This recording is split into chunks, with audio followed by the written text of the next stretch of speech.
Hello, my dear students. This is the class of physics. So I'm back with one shot NLM, Newton's laws of motion. First and foremost, what I've done is that the entire Newton's law of motion, जो है, I have divided this into three chapters: NLM first, NLM second, that's friction, and NLM third, that is dynamics of uniform circular motion. ठीक है बेटा? Okay, so let's get started, and it's primarily for the NEET 2025 aspirants. And for the class 11 students as well, obviously. ठीक है?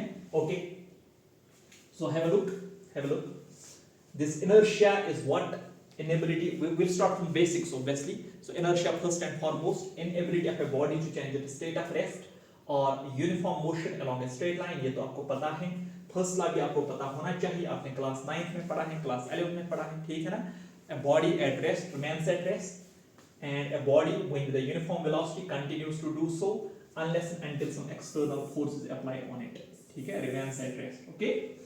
ठीक, तो इसका मतलब simply ये मतलब है बेटा इसका, if for example the acceleration of an object is equal to 0, then the net force on that object is equal to 0, and if the acceleration of an object is not equal to 0, net force will not be equal to 0. How much that force will be, that is not given by the Newton's first law of motion. ठीक है, that's given by the Newton's second law.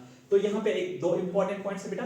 That first law is also called as the law of inertia. Point number 1. Point number 2 is that the first law it defines force. It does not give the magnitude of the force, but it only says to you whether there is force on an object or there is no force on the object. Okay? So let's move ahead. देख लो बेटा. Before defining Newton's second law, here we have what we call as momentum. ठीक है? तो momentum का मतलब क्या है बेटा? You know that it is defined as the product of mass and velocity of an object, or it's also defined as total motion possessed by an object. ठीक, तो ये हमारे पास एक पार्टिकल है बेटा, इसका मास क्या है, that's equal to m and velocity is v, so इसका जो मोमेंटम है that's equal to what, that's mass into velocity. Momentum is equal to mass into velocity. Units and dimensions, SI unit is, this is kilogram, this is meter per second. Dimensional formula, this is L1, this is M1, this is L1 t minus 1, and obviously momentum is what, it's a vector quantity, and momentum and velocity they are always in the same direction. ठीक है, you can do a simple example if you are interested. देख लो बेटा, you can do an example like this. देख लो, for example आपके पास एक particle है, mass of the particle is given that's equal to 2 kilogram. For example, mass of the particle is given that's equal to 2 kilogram. Velocity of the particle is given something like this, that's equal to 2I cap plus 3J cap plus 5K cap meter per second. This is the velocity of the particle. ठीक है, so if this particle is moving in a space, all right, because velocity का जो है इसका x component भी है, y component भी है और z component भी है. ठीक है, क्वेश्चन क्या है बेटा, क्वेश्चन क्या है, question is like this, calculate the momentum. So easily we can calculate the momentum. किसके बराबर होगा, mass into velocity. Now simply multiply 2 into 2 is 4I, then 2 into 3 is 6J, 2 5s are 10K. तो ये बनेगा बेटा क्या, ये बनेगा आपका momentum whose unit is kilogram meter per second. If you want to calculate magnitude वो भी आप निकाल सकते हो. ठीक है ना बेटा. सो मोमेंटम में आप याद रख लो that it's called mass into velocity. It's a vector quantity whose direction is same as that of the velocity. आगे चलते हैं बेटा. So next is what we define as impulsive force. ठीक है बेटा. There's a type of force, a special type of force, and that's called impulsive force. अब ये impulsive force होता क्या है? Impulsive force वो force होता है जिसका magnitude बहुत ही ज्यादा होता है, whose magnitude is very large but it exists for very small time. ठीक है ना. Such a force is called what? Impulsive force. For example, when you hammer a nail, you apply very big force, but the force applied for very small time, and such a force is called as what? Impulsive force. ठीक है. So hammering of a nail is what? It's an impulsive force. ठीक है बेटा. Hammering of a nail is defined what? Impulsive force. इसी तरह से collision between two particles, this is an impulsive force.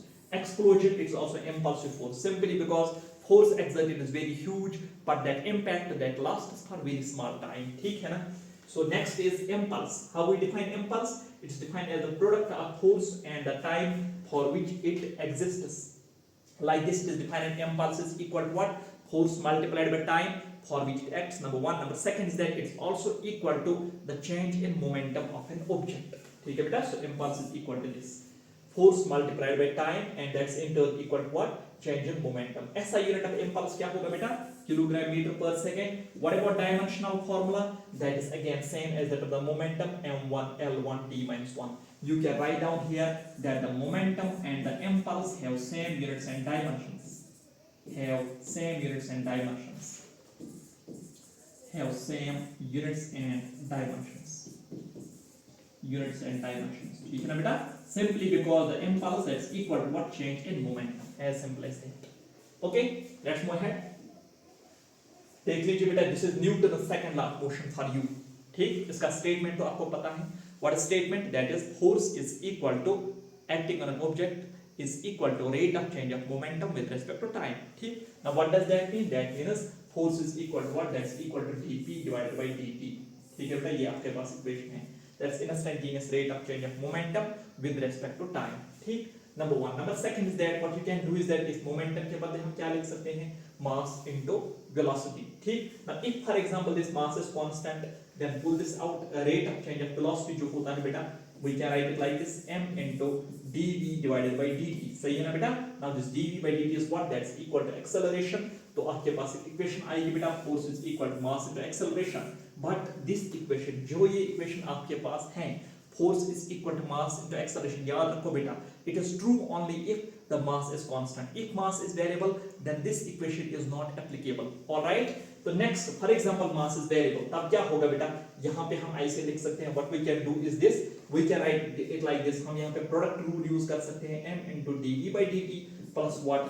V into dm divided by dt. ठीक है ना बेटा? Okay. Now this dv by dt is called acceleration. If for example mass is constant, तब जो ये dm by dt है किसके बराबर आएगा? It will be equal to 0 because the reason is that mass constant, differentiation by constant is equal to 0. ठीक है ना? Or if for example it's not constant, then the equation will be like this. Why this dm by dt, what is it?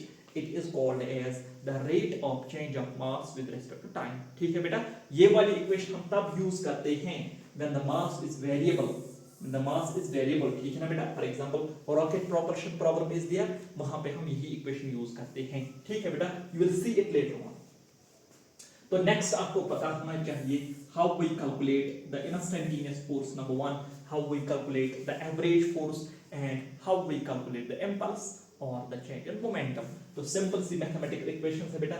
F is equal to dp by dt. It's also equal to tan theta, that's equal to slope. अब इसका मतलब क्या है बेटा? इसका मतलब है अगर आपके पास momentum versus time graph दिया गया है, the slope of that graph will give you what? That will give you instantaneous force. ठीक है ना? एवरेज फोर्स किसके बराबर होता है? That is delta p divided by delta t. Change in momentum divided by time taken for the change. Change in momentum ये किसके बराबर होगा बेटा? That's equal to impulse, that's equal to integration of f dt, and you know that integration of any function gives area under the curve. ठीक है बेटा, we will see that during the examples और during the problem solving. Okay, so I am sure यहां तक clear हो गया होगा आपको. ठीक है, सो लेट्स मूव अहेड. अब देख लो बेटा, next again a basic term here, basic technical term, and that is what we call as units and dimensions of force. ये भी आपको पता होना चाहिए. There are two types of units. One we call as absolute units, and next we call as gravitational units. What is the SI unit of force? That is Newton. What is the CGS unit of force? That is dyne. 1 Newton is how many dyne? 10 is power 5 dyne. Gravitational force. What is the SI unit of force? Kilogram force. kgf का मतलब है बेटा kilogram force. And what is the CGS unit of force? That is gram force. What is this 1 kilogram force? Here it is 1 kilogram force. This here 1 kilogram force. ठीक है बेटा? अब 1 kilogram force होता क्या है? It is simply like this. For example, आपके पास एक block है, इसका मास जो है बेटा that's equal to 1 kg. What will be the gravitational force or the weight of this object? That's obviously m into g. अब आपको पता है बेटा that acceleration due to gravity का जो वैल्यू होता है that is 9.8. So 9.8 into 1 is what? That is 9.8. So this is 9.8 Newton. This 9.8 Newton is what we call as 1 kilogram force. This is called as 1 kgf. So 1 kgf is simply what? It is the gravitational force or the weight of a mass of 1 kilogram. As simple as that. तो 1 kilogram force किसके बराबर होता है बेटा? 9.8 Newton. आपको पता होना चाहिए. ठीक है ना? Memorise this. That is 1 kilogram force is 9.8 newton. 1 gram force किसके बराबर होता है बेटा? It's equal to 980 dyne. और 1 ग्राम फोर्स क्या होता है? It is gravitational force on 1 gram on a mass of 1 gram. As simple as that. ठीक. And then this dimensional formula, this ये भी आपको पता होना चाहिए. That is dimensional formula. Force is equal to m1 l1 t-2। ठीक है बेटा, आगे चलते हैं, let's move ahead. Newton's third law of motion, ठीक है बेटा, Newton's third law of motion, again a basic Newton's third law of motion, ठीक है। So point number first is the statement। तो statement इसका क्या है बेटा, तो every action there is an equal and opposite reaction, point number first। number second is that a single isolated force कभी भी exist नहीं करेगा बेटा, a single isolated force never exists in the nature, okay। so forces always exist in pairs, they will always exist in pairs, forces exist always in pairs and those pairs are called as A and R pairs, that means action and reaction pairs, they are called action and reaction pairs, ठीक है बेटा। अब जो action and reaction है, यहाँ पर एक important point है that the action and reaction never act on the same object, they act on the two different objects, like for example you will throw a ball on the wall, there is action that's on the wall and there is reaction that's on the ball, ठीक है बेटा। so action and reaction आप याद रख लो बेटा, they always act on the two different objects and hence they don't cancel in pairs, which is very important point, ठीक है बेटा। then action and reaction are of same nature, what does that mean, that means if action is gravitational in nature, reaction will be also gravitational in nature, if action is electrostatic force then reaction will be also electrostatic force, ठीक है ना बेटा, so on and so forth, ठीक। next is the mathematical statement, that's F12 is equal to minus times F21, ठीक है। Again very important points regarding what Newton's third law of motion. इस पे अगर कोई क्वेश्चन बनता है बेटा, वो बनता है कॉन्सेप्चुअल क्वेश्चन, कभी कॉन्सेप्चुअल क्वेश्चन इस पे आ सकता है, ओके। देख लो बेटा, now next what we will doing is that we will do some examples on the Newton's laws of motion, so let's get started. देख लो बेटा, कंसंट्रेट हियर। तो एग्जांपल नंबर फर्स्ट आपके पास दी गई है, that is position vector of a particle is given like this, calculate the force on the particle whose mass is 2 kg at t equal to 3 seconds, this is the question, ठीक है बेटा। पहले question को अच्छी तरह से समझो बेटा। position vector is given to you, can we calculate velocity from there, yes of course we can calculate velocity। कैसे velocity निकालेंगे, by differentiation, because you know that velocity is the rate of change of position with respect to time। तो हमने velocity निकाली, उसके बाद क्या करना है, acceleration निकालना है, वो कैसे निकालेंगे, again by differentiation, ठीक है। फिर force कैसे निकालेंगे, that's mass into acceleration, ठीक है ना। तो देख लो बेटा, concentrate here। so first and foremost what I will write down is this, velocity will be equal to what, that is equal to dr divided by dt, सही है बेटा। तो इसका डिफरेंशिएशन कीजिए आप, 3 2s are 6t I cap, then t Q का differentiation जो आएगा बेटा, that will be 3t square j cap, ठीक है बेटा। Next calculate acceleration, again by differentiation of velocity with respect to time. तो इसका डिफरेंशिएशन आएगा बेटा 6i cap, इसका आएगा बेटा 3 2s are 6 into t j cap, ठीक है ना बेटा। अब आपको कहां पे निकालना है, at t equal to 3 second. So next is that, so acceleration आप निकालो बेटा किस टाइम पे, t equal to 3 सेकंड पे, तो वो किसके बराबर आएगा, 6i plus 6 3s are 18j, तो इसका जो यूनिट होगा बेटा that will be metre per second square, ठीक है ना बेटा। नाउ इवेंचुअली आपको क्या निकालना है, फोर्स निकालना है। क्या हम फोर्स निकाल सकते हैं, हाँ, using Newton second law, F equal to m into a। तो बताइए बेटा इसका मास क्या है, that is equal to 2 kilogram, इसका एक्सेलरेशन क्या है बेटा, that is 6i plus 18j, तो अब इसका यूनिट जो आएगा that will B Newton. 2 into 6 आएगा बेटा 12i, 2 into 18 is 36j Newton. So this is the force acting on the particle, ठीक है बेटा। so let me highlight it here, so this is the force acting on the particle, ठीक। तो clear हो गया बेटा। Let's move two example number 2। देख लीजिए बेटा एग्जांपल नंबर 2 क्या है। Example number 2 is that the momentum is given to you and what you are supposed to calculate is force।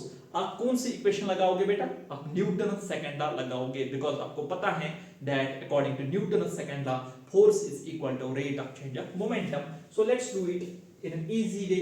तो देख लीजिए बेटा फोर्स कैसे निकलेगा, इसका सॉल्यूशन देख लीजिए बेटा।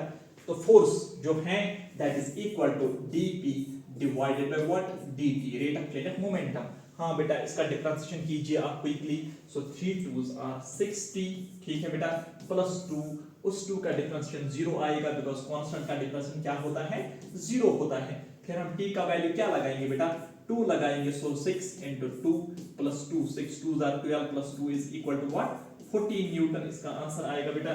So I am sure that it is clear to you that the answer is equal to what, that is 14 newton. ठीक है बेटा, आगे चलते हैं बेटा। नेक्स्ट देख लीजिए बेटा क्वेश्चन, ये वाला क्वेश्चन तो आराम से कर सकते हैं।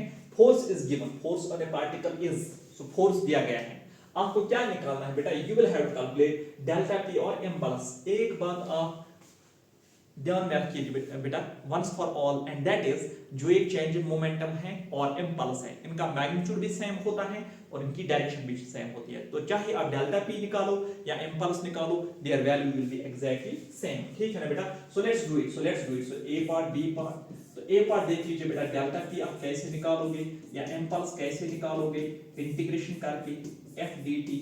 ठीक है ना बेटा, देख लीजिए मैंने कौन सी इक्वेशन यूज की, देखो बेटा मैंने कौन सी इक्वेशन यूज की, मैंने ये वाली इक्वेशन यूज की बेटा, ये वाली इक्वेशन यहाँ पे ध्यान रखिए बेटा, ये वाली equation I have used this equation, delta P is equal to integration of F D T. ठीक है ना बेटा, so let's move back to this example, जो हम कर रहे थे वो ये एग्जांपल है बेटा। So integration of F D T, ठीक है बेटा, सो लेट्स इंटीग्रेट इट। तो इंटीग्रेशन देख लीजिए बेटा, इसका इंटीग्रेशन क्या आएगा, 3t क्यूब डिवाइडेड बाय 3, क्योंकि x रेज पावर n का इंटीग्रेशन क्या होता है, x raise to the power n plus 1 divided by n plus 1। तो इसका इंटीग्रेशन क्या आएगा बेटा, twice t square divided by 2, और इसका इंटीग्रेशन क्या आएगा बेटा, ट्वाइस t। ठीक है बेटा, अब देखिए limits of integration, they are 0 and 2, lower limit is 0, upper limit is 2, this and this will cancel. ठीक है बेटा, अब लोअर लिमिट क्या है बेटा, दैट इज 0, तो लिखने की कोई जरूरत नहीं है, सिर्फ आप अपर लिमिट लगा लो तो आंसर आएगा। देख लो 2 क्यूब, सही है बेटा, plus 2 square plus 2 multiplied by 2, this is 8, 8 plus 4 is 16, sorry 8 plus 4 is 12, 12 plus 4 is 16।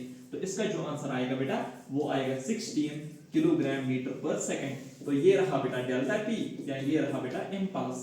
ठीक है बेटा, so here we have calculated what, we have calculated delta P और impulse, that's equal to this. ठीक है ना, अब नेक्स्ट हमको क्या करना है बेटा, we are supposed to calculate the average force. तो आराम से आप निकाल सकते हो बेटा, एवरेज फोर्स किसके बराबर होता है, delta P divided by delta T. सही है ना बेटा, सो डेल्टा टी का वैल्यू क्या निकला, दैट इज इक्वल टू 16। बताइए बेटा डेल्टा टी किसके बराबर है, 2 - 0 दैट इज इक्वल टू 2, तो इसका वैल्यू क्या होगा बेटा, that is equal to 8 newton. तो आराम से ये क्वेश्चन भी हो गया बेटा। ठीक है ना, okay, so done. So let's move two example number 4। देख लीजिए बेटा एग्जांपल नंबर 4 जो है बेटा, that has been asked in the AIIMS 2019, so it's a PYQ, so let's try to do it. ठीक है बेटा, so force on the bullet is given by the gun, force on bullet due to gun is this, force दिया गया, it's a function of T. तो फिर से integration करना ही पड़ेगा बेटा, कैलकुलेट इम्पल्स, तो इम्पल्स आपको निकालना है till the force becomes equal to 0। देख लीजिए बेटा, देख लीजिए सॉल्यूशन, देख लीजिए बेटा क्या करेंगे, यहां पे ध्यान रखिए आप बेटा। So we have to calculate impulse, तो impulse क्या होता है बेटा, that's equal to integration of f dt। ठीक है बेटा, सिंपल सा, तो इंटीग्रेशन, तो इसका इंटीग्रेशन आप कीजिए बेटा जरा, 100 का इंटीग्रेशन आएगा बेटा 100t, इसका इंटीग्रेशन आएगा बेटा -0.5 into 10⁵ into t square divided by 2। हाँ सही बात है सर, तो लोअर लिमिट अपर लिमिट क्या लगाएंगे बेटा, लोअर लिमिट तो पता है दैट्स इक्वल टू 0। ठीक है बेटा, अब आपको अपर लिमिट लगाना है, अपर लिमिट यहां से दिया है टिल फोर्स बिकम्स 0। जब ये फोर्स 0 बनेगा, आप देख लीजिए बेटा 100 किसके बराबर बनेगा, यहां मैं लिखूंगा, यहां मैं लिख के रखूंगा, जब ये फोर्स 0 बनेगा तो 100 जो आएगा that will be equal to 0.5 into 10 raised to the power 5, isn't it, multiplied by t। हां बताइए t वहां से क्या निकलेगा, 100 divided by 0.5 into 10 raised to the power 5। ठीक है, तो यही तो अपर लिमिट है, यही तो अपर लिमिट है। So let's put it like this, देख लो बेटा क्या लिखेंगे, यहां पे आप ध्यान रखिए बेटा, I will do like this, 100 divided by 5 that's equal to 20। यहां पे 5 लिखा तो ये बनेगा 10⁴, तो ये आएगा बेटा 10⁻⁴, या लिख सकते हैं 2 into 10⁻⁻3, ये भी लिख सकते हैं बेटा। सही है ना, ठीक है ना बेटा, 100 divided by 5 is 20, यहां अगर 5 लिखा तो यहां 10⁴, ऊपर जाएगा 10⁻⁴, 2 into 10⁻�3, तो यही हमारा अपर लिमिट है बेटा, दैट इज 2 into 10⁻⁻3। अब इसको सॉल्व करके आंसर आएगा बेटा, देख लीजिए कोई मसला इसमें नहीं है, अपर लिमिट लगा लो पहले, देन लोअर लिमिट तो 0 है तो वो तो लगाने की कोई जरूरत नहीं है। हाँ तो t का वैल्यू क्या लगाएंगे बेटा, 2 into 10⁻⁻3। देख लीजिए बेटा, this is 100 into 2 into 10⁻⁻3 minus, ये जो आएगा बेटा ये आएगा 0.5 into 10⁵ divide by what, divide by नीचे आएगा 2, ठीक है। अब यहाँ पे टी स्क्वायर है, देखो बेटा यहाँ पे टी स्क्वायर है, थोड़ा सा यहाँ पे ध्यान रखिएगा बेटा 10⁵ अब यहाँ पे टी स्क्वायर है तो इसका स्क्वायर लगाना है बेटा, 2 स्क्वायर क्या होता है 4 होता है, तो यहाँ पे 4 आएगा इनटू 10⁻³ होल स्क्वायर आएगा बेटा 10⁻⁶। हाँ सही है सर, ठीक है ना। अब देख लीजिए बेटा दिस इज 2 इंटू 10⁻, यहाँ पे ध्यान रखो बेटा दिस इज 2 इंटू 10⁻², यहाँ पे 10⁻³ है, तो मेरे हिसाब से ये आएगा बेटा 0.2।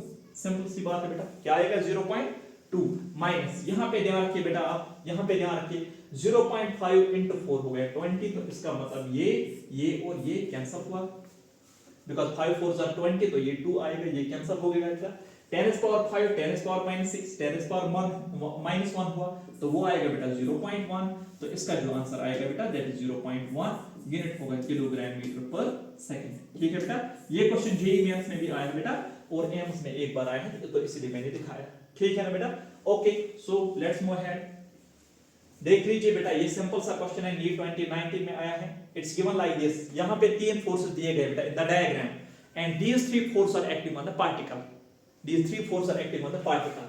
3 forces acting on a particle as shown in the figure. The velocity of the particle, हमें ये बताना है बेटा जो इसकी वेलोसिटी है क्या वो इंक्रीज होगी, क्या वो डिक्रीज होगी, या क्या वो कांस्टेंट रहेगी। आप देख लो बेटा, तो ये दिस जो ये क्वेश्चन है बेटा it is partly vectors and partly analog. कैसे? now have a look at this. How many forces are there? There are 3 forces. कौन सा? F1 F2 F3. They form a closed triangle and all are taken in the same order. तो इसका मतलब इन 3 का जो resultant आएगा बेटा net force आएगा वो सिंपली होगा क्या 0 होगा।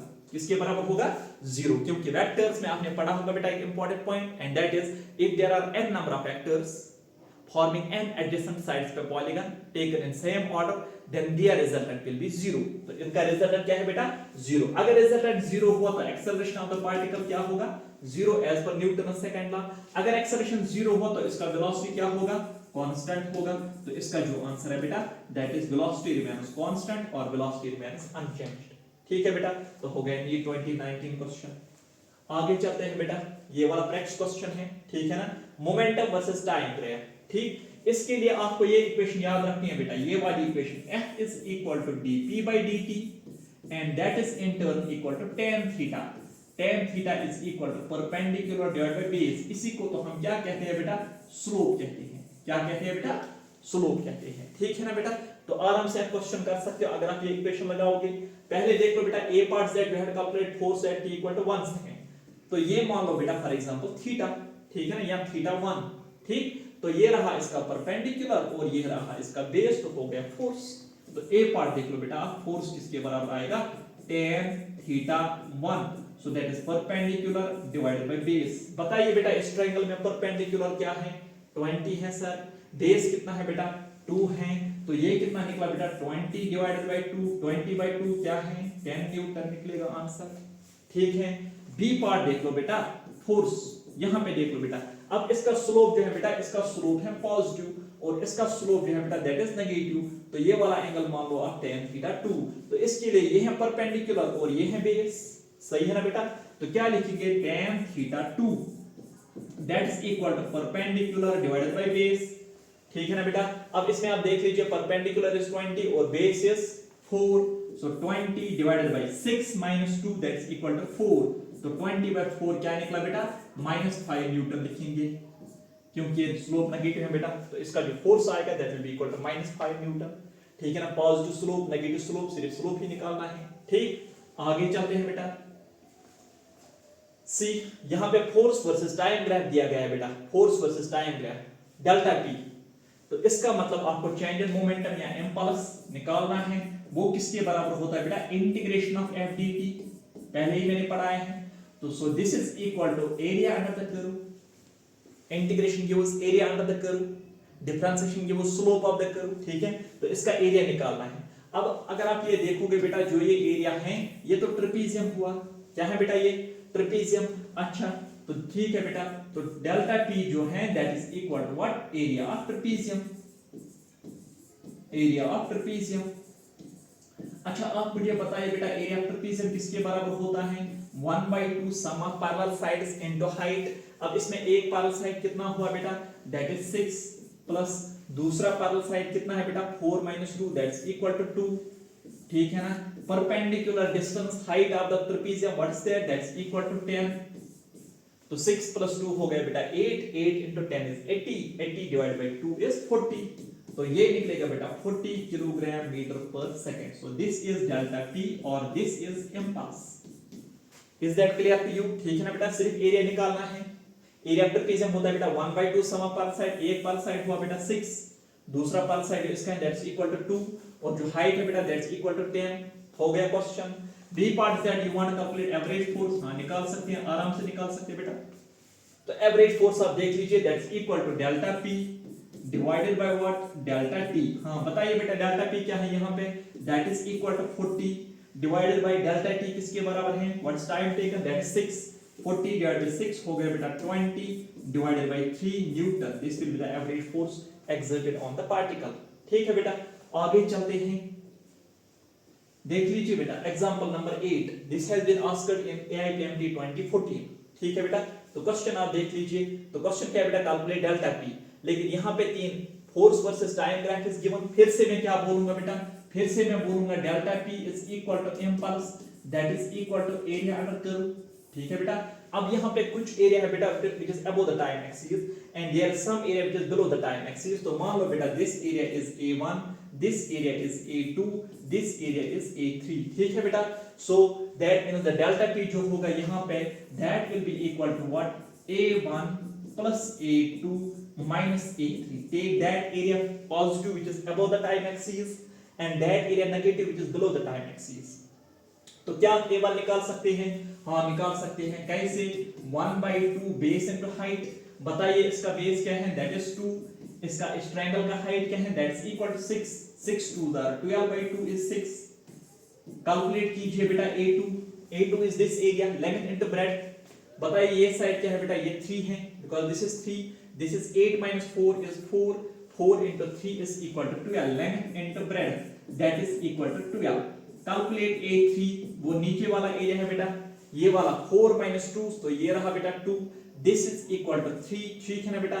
तो इसका जो मैग्नीट्यूड आएगा length into breadth 3 × 2 is equal to 6। अब फाइनली आपको डेल्टा P निकालना है। वो किसके बराबर है, A1 is 6 plus A2 minus A3। 6 and 6 cancel हो जाएगा, 12 किलोग्राम मीटर पर सेकंड। आपने आराम से ये क्वेश्चन किया बेटा। ठीक है ना।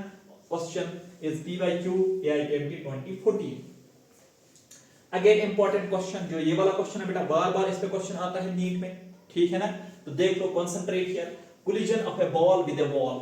देखो बेटा क्वेश्चन है क्या, this is a ball, you are throwing this ball towards the wall. तो इसके साथ टकराएगा बेटा। ठीक है ना।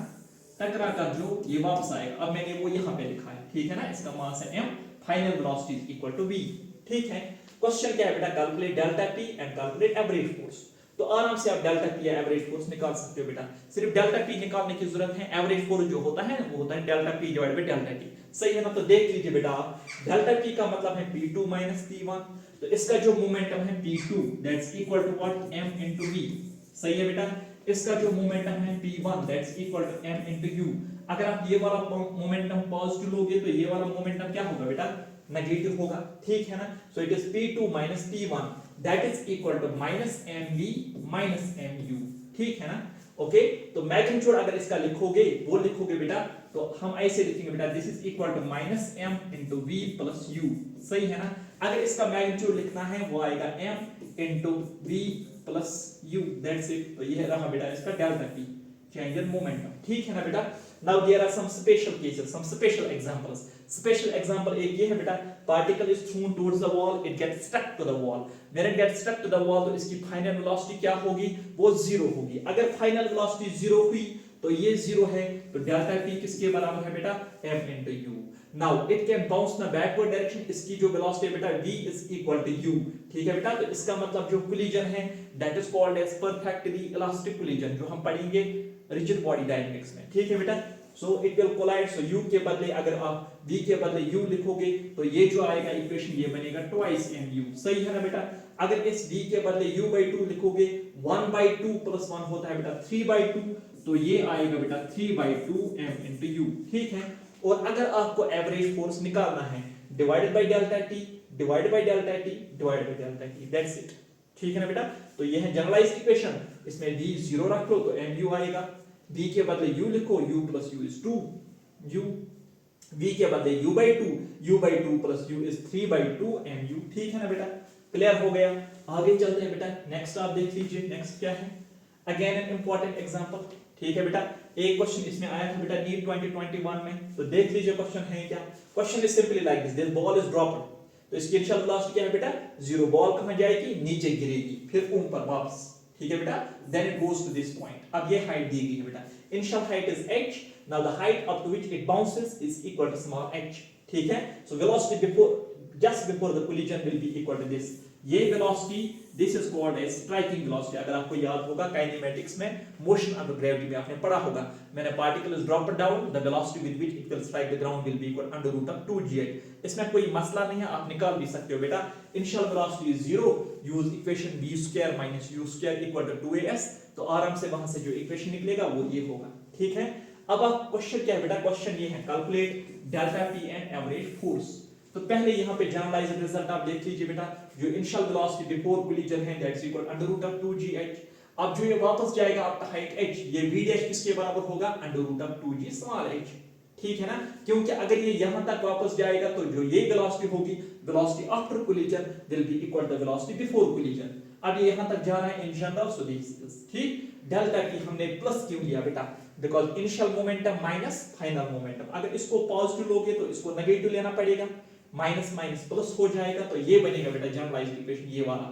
फिर m, v के बदले क्या लिखेंगे, अंडर रूट ऑफ 2gh, इसके बदले under root of 2g small h, वहां से ये कॉमन आएगा, ठीक है ना बेटा। तो ये निकला, सो that means here it is that, यहां मैं लिखूंगा बेटा दैट इज डेल्टा p जो है वो किसके बराबर है, एक तो वहां पे मास है और अंडर रूट 2g है, और ब्रैकेट में क्या है बेटा, root h plus root small h, ठीक है बेटा। क्लियर हो गया, ठीक। अब देख लो बेटा, now case first is that height is 0, what does that mean, that means ball is dropped, this is mud, it will get stuck in the mud, ठीक है। सो h किसके बराबर है, 0। अगर h 0 हुआ तो बताइए बेटा डेल्टा p किसके बराबर आएगा, वो आएगा बेटा m into under root of 2gh, ठीक है ना। Now small h is equal to capital H, that means it's called perfectly elastic collision. ये वापस जा रहा है बेटा यहां तक, अगर ये वापस जाएगा under root h into under root h is what, that is 2 times, ठीक है।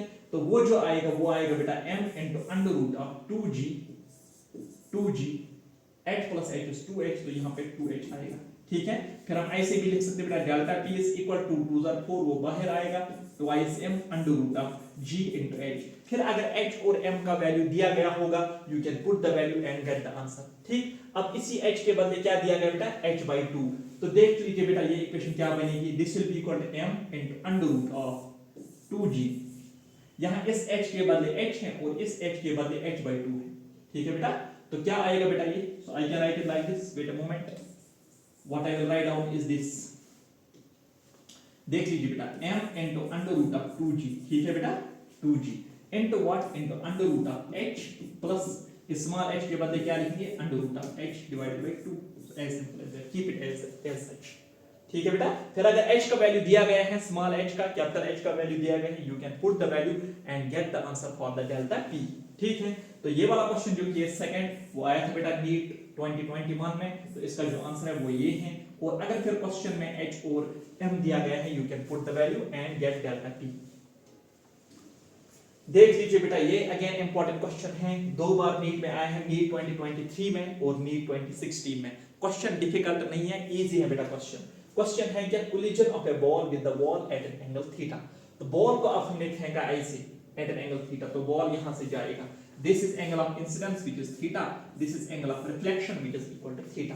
क्वेश्चन है क्या, calculate delta p and average force, change in momentum. So change in momentum किसके बराबर होता है, final momentum minus initial momentum. और अगर आपको एवरेज फोर्स निकालना है, डेल्टा p आपने कैलकुलेट किया, उसी को डेल्टा t डिवाइड कर लो, तो वहां से आएगा बेटा आपका एवरेज फोर्स, ठीक है ना बेटा। तो सबसे पहले मैंने क्या किया, this is particle whose mass is equal to m, इसकी जो वेलोसिटी है बेटा v, इसके दो कंपोनेंट्स होंगे, ये वाला एंगल थीटा होगा alternate, mv cos theta mv sin theta.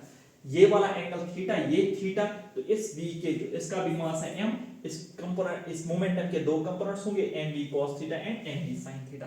Now what we have to calculate is delta p। Delta p जो होता है बेटा दैट इज p2 p1। देख लीजिए बेटा, कंसंट्रेट हियर, जब आप इस मोमेंटम और इस मोमेंटम को सब्ट्रैक्ट करोगे तो जो mv sin थीटा और mv sin थीटा वो कैंसिल हो जाएगा। क्यों? Because they are in the same direction. और mv cos and mv cos जो है बेटा वो ऐड हो जाएगा because they are in the opposite direction. ठीक है, माइनस माइनस प्लस हो जाएगा, तो ये बनेगा बेटा आपका ट्वाइस mv cos थीटा। ठीक है ना, सो डेल्टा p जो निकला इसका magnitude that is equal to twice mv cos theta.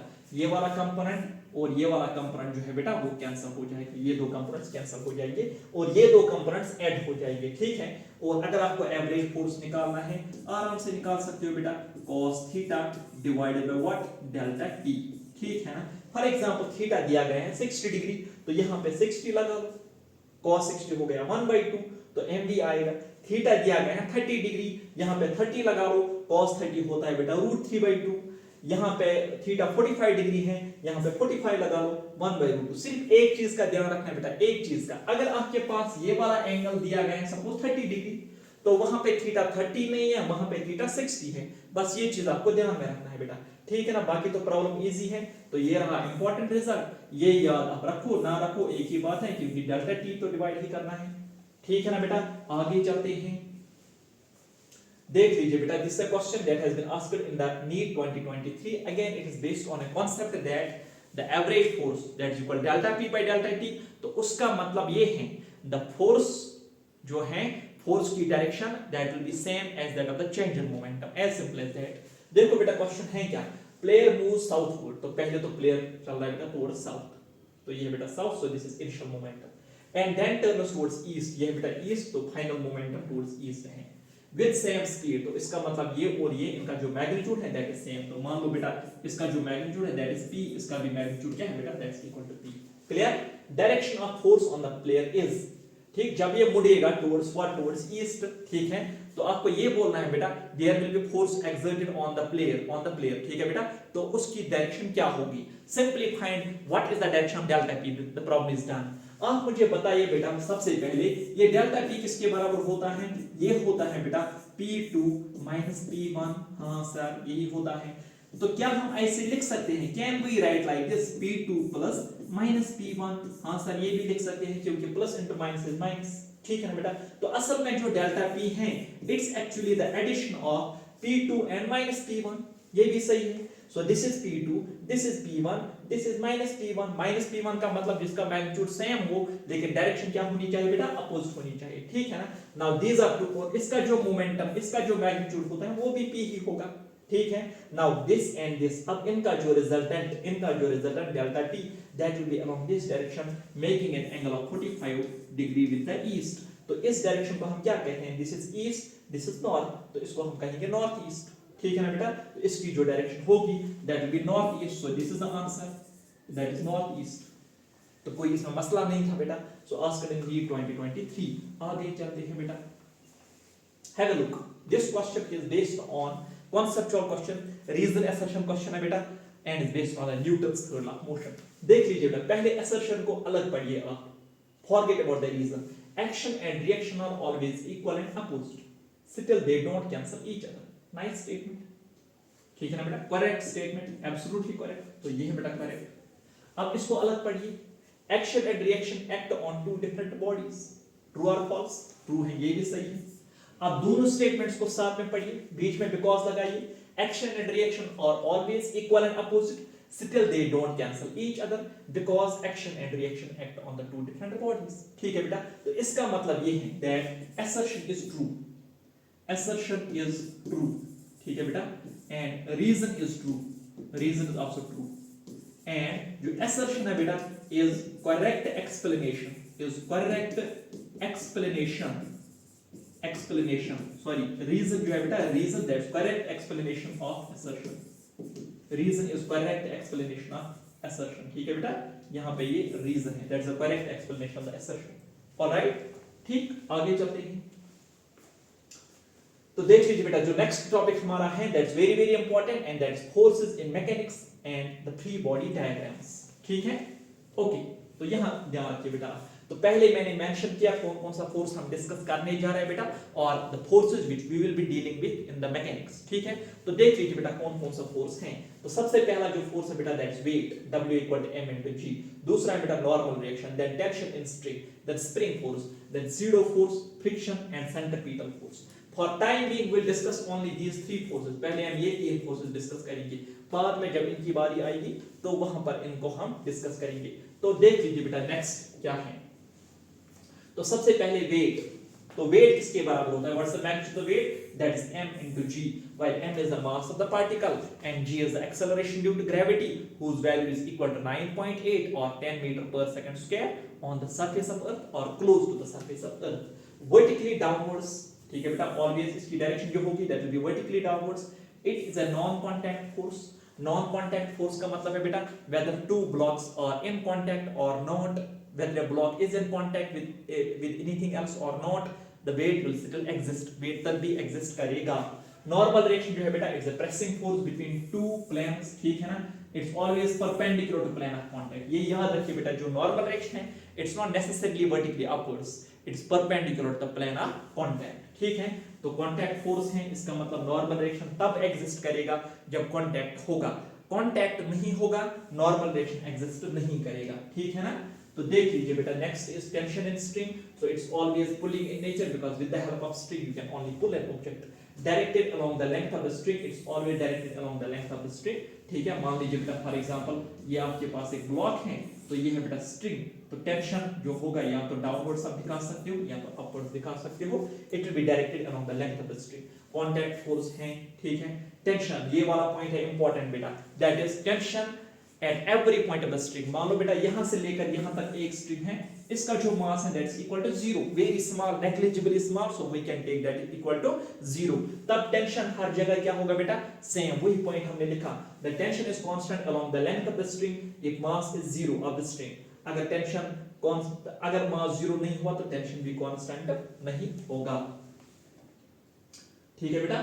Okay, next is that we will do some examples on the Newton's laws.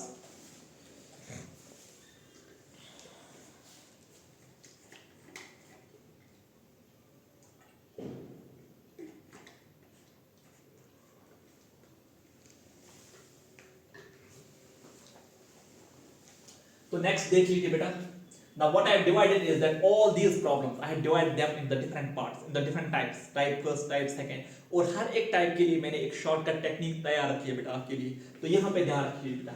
So number first is motion of block on the smooth horizontal plane. इसमें पहले technique देख लीजिए बेटा, that is if you want to calculate the acceleration, कैसे निकालोगे, sum of all forces divided by sum of all masses, ठीक है, number 1। Number second is that upward force will be equal to downward force, तो ये आप ध्यान रखिए। if for example acceleration along the vertical direction is 0, तो ये आपके पास एक ब्लॉक है बेटा, this is smooth horizontal surface, तो इस पे एक फोर्स है बेटा दैट्स इक्वल टू 10 न्यूटन। बताइए मुझे इस पे कितने फोर्सेस हैं, 3 फोर्स हैं। एक तो एक्सटर्नल हुआ, ऊपर की दिशा में कौन सा होगा, नॉर्मल होगा, नीचे की दिशा में क्या होगा, वेट, 2 * 10 is 20। तो सीधे सीधे हम लिख सकते हैं बेटा नॉर्मल रिएक्शन जो है दैट्स इक्वल टू 20 न्यूटन, ठीक। फिर आपको एक्सेलरेशन निकालना है, तो एक्सेलरेशन आएगा बेटा सीधे सीधे फोर्स डिवाइडेड बाय मास। अब इस पे एक ही एक्सटर्नल फोर्स है that's equal to 100, this and this they are going to cancel each other, तो ये आएगा बेटा 10 newton, sorry that's 10 divided by mass किसके बराबर है 2, 10/2 क्या निकला 5 metre per second square will be the acceleration of this block, ठीक है बेटा। आगे चलते हैं, ये था simple example. See example number 2. Now the same force is 100 Newton. It's applied at an angle of 37 degree. आपको कैलकुलेट क्या करना है, नॉर्मल रिएक्शन एंड एक्सेलरेशन। आप कर सकते हो बेटा, हाँ आराम से कर सकते हैं। क्या करेंगे बेटा, सबसे पहले आप F को रिजॉल्व कर लो, ठीक है बेटा। साइड में मैं लिख के रखूंगा एक इंपॉर्टेंट इक्वेशन, वो ये है बेटा sin 37 डिग्री होता है 3/5, याद रख लो बेटा। cos 37 डिग्री होता है बेटा 4/5, ठीक है, ये वैल्यूज याद रख लो। तो यहां से एक कंपोनेंट आएगा, वो आएगा 100 cos 37 किसके बराबर है 4/5, तो ये जो कंपोनेंट आएगा ये आएगा बेटा 80 न्यूटन। और यहां से जो कंपोनेंट आएगा वो आएगा 100 sin 37 is 3/5, तो ये निकलेगा बेटा 60 न्यूटन, सही है। हाँ, इसका वेट नीचे की दिशा में कितना होगा बेटा, 10 × 10⁻⁴ न्यूटन, हाँ 100 न्यूटन। ऊपर की दिशा में कौन सा फोर्स होगा बेटा? Normal reaction. क्लियर और नॉट? ठीक। Now in the upward direction, in this vertical direction, is there any acceleration? No, not at all. तो इसका मतलब upward force will be equal to what? Downward force. ठीक है, तो अपवर्ड्स कौन सा फोर्स है बेटा? So I will write like this, upward force is equal to downward force.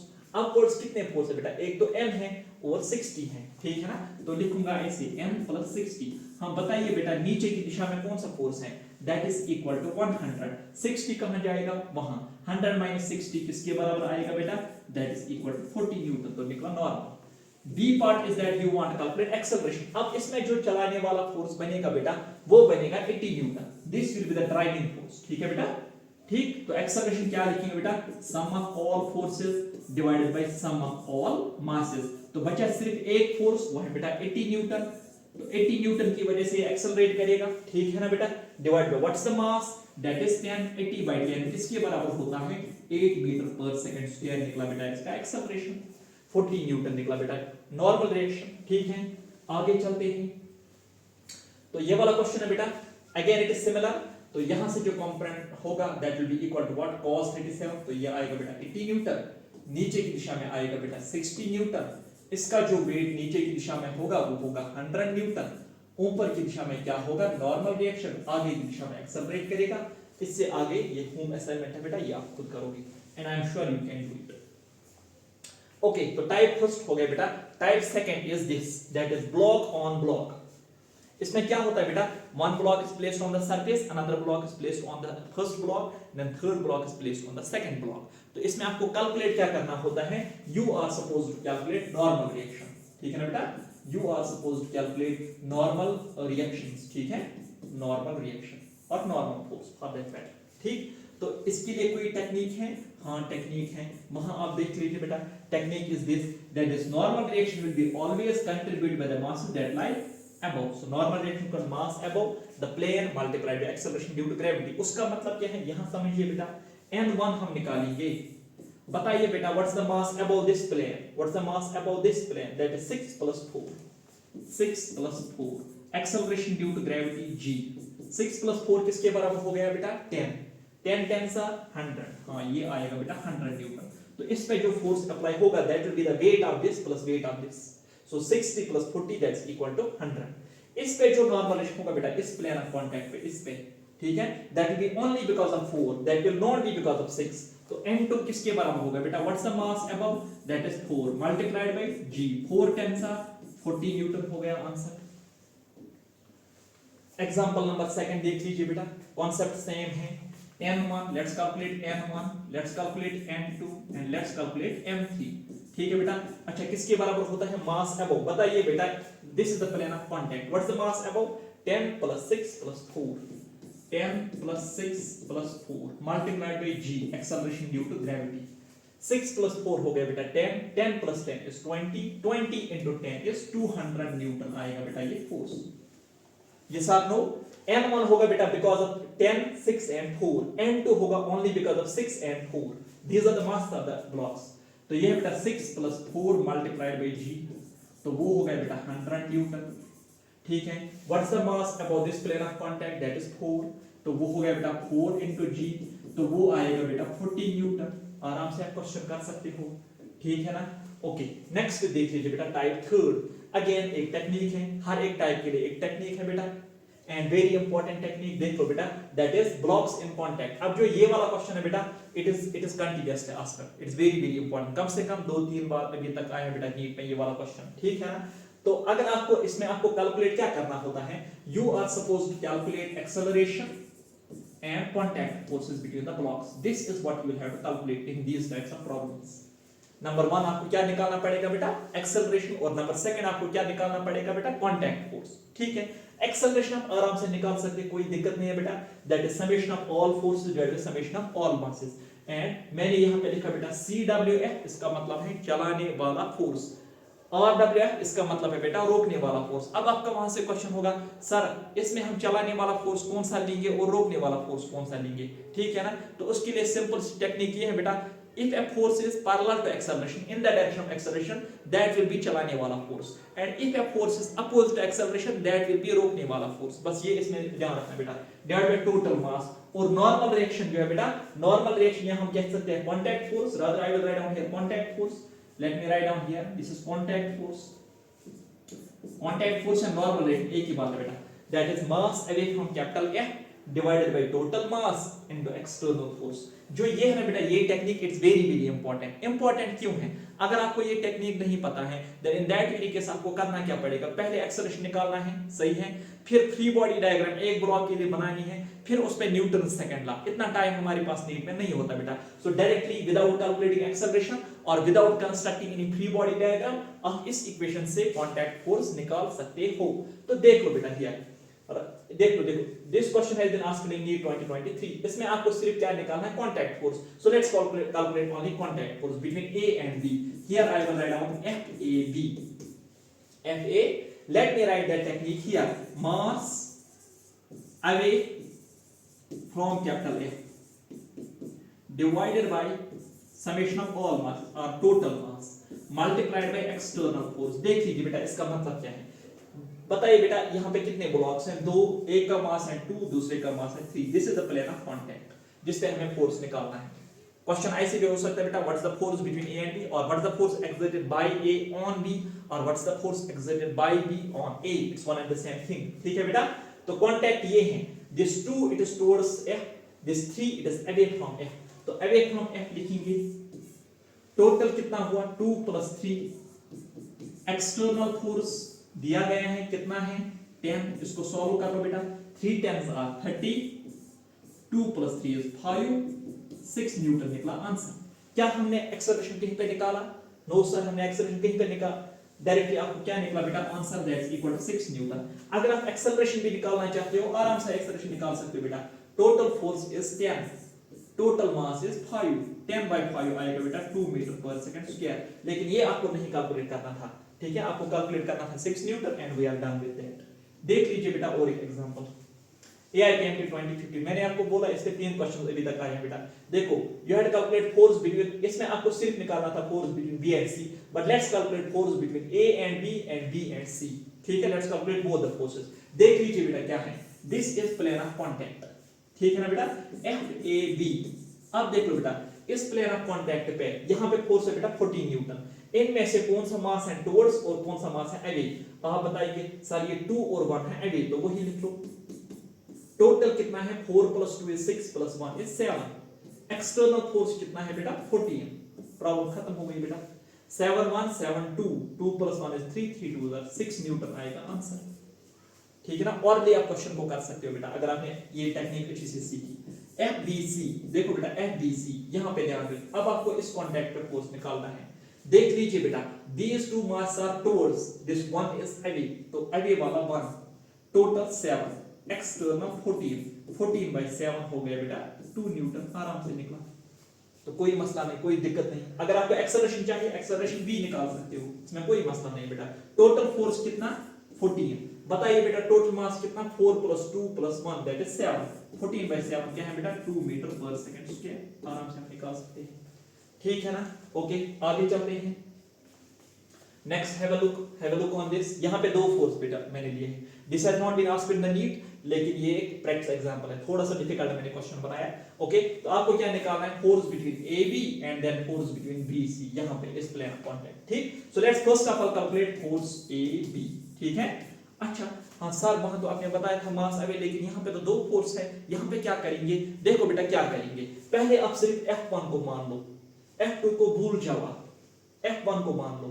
आपको यहाँ पे फोर्स निकालना है. Forget this. So with respect this mass away is 3 + 2. Total 5 + 3 is 8 + 2 is 10. External force कितना है बेटा? External force that is 200. ठीक, very good. ठीक है ना बेटा. अब इस 200 को भूल जाओ. अब आप मान लो सिर्फ 100 है. क्या है बेटा? 100. सो 100 के लिए जो मास अवे है दैट इज 5. तो वही मैंने लिखा. Total 10, external 100. इसको सॉल्व करना है, आंसर आएगा. ठीक है ना. 0 and 0 will cancel. 3 + 2 is 5, 5 2s are 10, तो ये आएगा बेटा 100 plus 0 and 0 will cancel 50. 100 plus 50 क्या निकला बेटा 150 न्यूटन, आराम से निकला, ठीक है ना। तो नेक्स्ट आप FBC भी निकाल सकते हो इसी तरह से, FBC आप खुद करोगे बेटा, ठीक है ना। I have kept that age home assignment. देख लीजिए बेटा नेक्स्ट ये क्वेश्चन आया बेटा नीट 2022 में, ठीक है। अच्छा यहाँ पे इंक्लाइन प्लेन है बेटा, यहाँ पे इंक्लाइन प्लेन है, तो आप बताओगे इसका क्या ये टेक्निक यहाँ पे भी वर्क करेगी? हाँ यहाँ पर भी वर्क करेगी बेटा, आराम से देख लीजिए। So first of all what we have calculated FBC सिर्फ हमें निकालना है, हमें सिर्फ FBC निकालना है। यहाँ पे जो क्वेश्चन आया था ना नीट 2022 में, that's calculate contact force between the B and, हाँ बताइए बेटा आप यहाँ पे कितने फोर्स हैं? दो हैं, F1 भी है और F2 भी है। तो पहले मान लो सिर्फ F1 है, है। What is the mass away? That is 1 with respect to F1, ठीक है ना। टोटल कितना है? 3 + 2 हो गया 5, 5 + 1 is 6। एक्सटर्नल फोर्स कितना है? 60। आप देख लीजिए बेटा ये टेक्निक कितनी इजी है। सो दिस इज कांटेक्ट, ये है बेटा फोर्स, अवे कितना है? 3 + 2, टोटल है 6, एक्सटर्नल कितना है बेटा? यहाँ पे 18 है, तो 60 / 6 ये हो गया 10 प्लस 3 + 2 is 5, 6 1 6 3 5 3 are 15। तो आराम से आपने 25 न्यूटन इसका आंसर निकाला बेटा, ठीक है ना। तो कोई भी दिक्कत नहीं है इसमें, ठीक है ना। You are not suppose to calculate acceleration all that this and that and blah blah blah. तो आपको सिर्फ क्या करना है बेटा, कांटेक्ट आपने देखा तो force is equal to mass away from the contact, ठीक है, mass away from the capital F divide by total mass multiplied by external force, तो हो गया आराम से। अगर आप FAB निकालना चाहते हो, हाँ निकाल सकते हो आराम से, कोई भी प्रॉब्लम नहीं है बेटा इस पे। तो मास अवे जो है बेटा with respect to F1, mass away is 2 + 1, total कितना है? 3 + 2 + 1 6, एक्सटर्नल कितना है बेटा? 60 plus then with respect this mass away क्या है बेटा? 3 + 2, टोटल कितना है? 6 है। सॉरी दिस FAB, एक मिनट बेटा, FAB यहां पे थोड़ी सी गलती हो गई, एक मिनट बेटा। सो FAB now with respect this mass away is 3, total कितना है बेटा? मास 6, एक्सटर्नल कितना हो गया? 18, ठीक है बेटा। So this is like this 6 1 6 10 10 3s are 30, 6 1 6 3 3 3s are 9, तो ये निकलेगा बेटा 39 न्यूटन। आप देख लो बेटा हम खेल रहे हैं प्रॉब्लम के साथ, ठीक है ना, आराम से। अगर आपको जुगाड़ पता होगा, अगर आपको टेक्निक मेरी पता होगी, ठीक है ना। तो देख लो next is this again type 4, क्या इसमें टेक्निक है? हाँ टेक्निक है, हर एक में टेक्निक है बेटा। वो क्या है? That is mass below multiplied by acceleration due to gravity. तो 1 मिनट में आप ऑरली क्वेश्चन को कर सकते हो बेटा। हैंगिंग ब्लॉक्स, इसमें आपको कैलकुलेट क्या करना है बेटा? Calculate tension in string, calculate tension in string, ठीक है बेटा। यहाँ पे एक स्ट्रिंग है, नीचे की दिशा में कितना फोर्स है? 10 10s are 100 Newton, so T will be simply equal to 100 Newton, that's it, this is the answer. ये हो गया क्वेश्चन नंबर 1, ठीक है ना। अब आप इसमें देख लो बेटा, टेंशन T1 T2 T3 हमें निकालना है। लेट्स कैलकुलेट, आराम से निकाल सकते बेटा। टेंशन T1 किसके बराबर आएगा? टेंशन T2 किसके बराबर आएगा? और टेंशन T3, हाँ क्या है टेक्निक? मास बिलो, मास बिलो का मतलब इसके नीचे मास कितना है? 5 है, तो यहाँ पे टेंशन होगा बेटा 5G। हाँ इसके नीचे मास कितना है? वो है 3 + 5, तो यहाँ लिखेंगे बेटा 3 + 5G, हाँ ठीक है।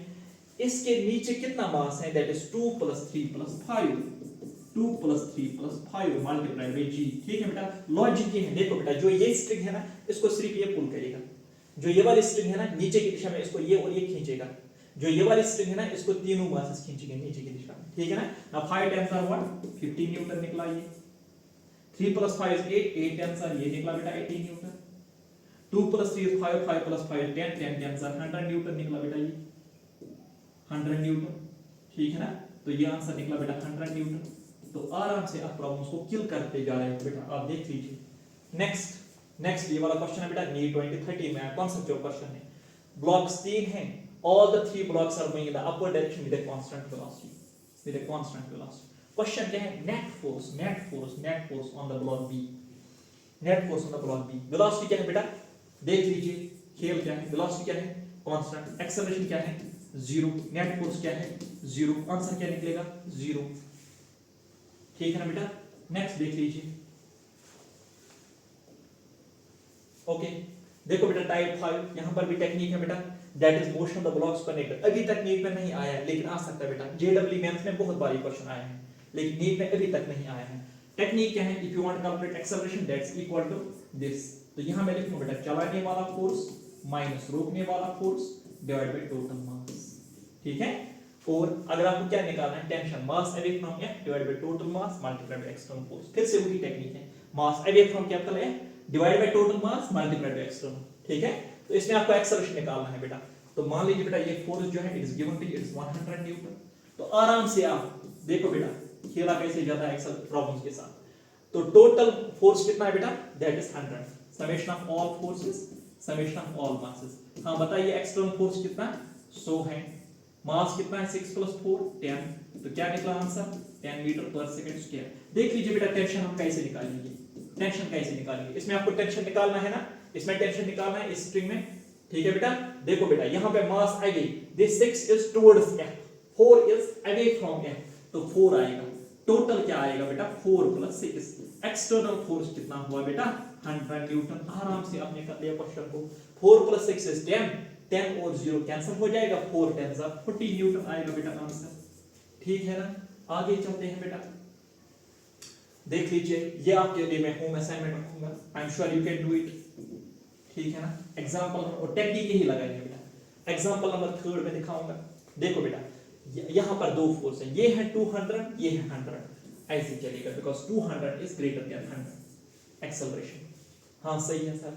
तो एक्सेलरेशन किसके बराबर निकला, ये बनेगा बेटा चलाने वाला फोर्स, ये बनेगा रोकने वाला फोर्स, या टोटल फोर्स वो आएगा बेटा 200 - 100, टोटल मास 10, आंसर निकला 10 metre per second square. Tension का मसला बेटा, अगर ये क्वेश्चन नीट में आएगा आपको नहीं कैलकुलेट करना होगा acceleration, you will not be supposed calculate acceleration because acceleration तो बच्चा भी कर सकते बेटा। तो ए पार्ट हो गया, B part that you want calculate tension, आराम से आप टेंशन निकाल सकते बेटा। इसमें आपको टेंशन निकालना है ना।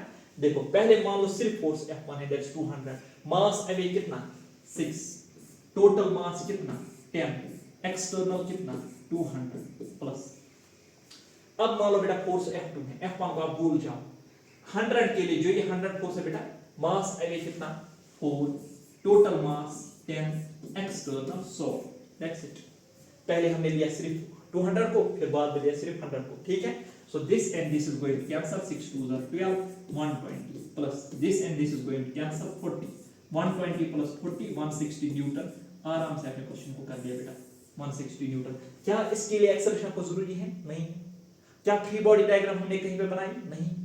आराम से टेंशन निकालोगे। ठीक है बेटा, अगर आप इन क्वेश्चंस की घर में प्रैक्टिस करोगे ना, you can do this questions already.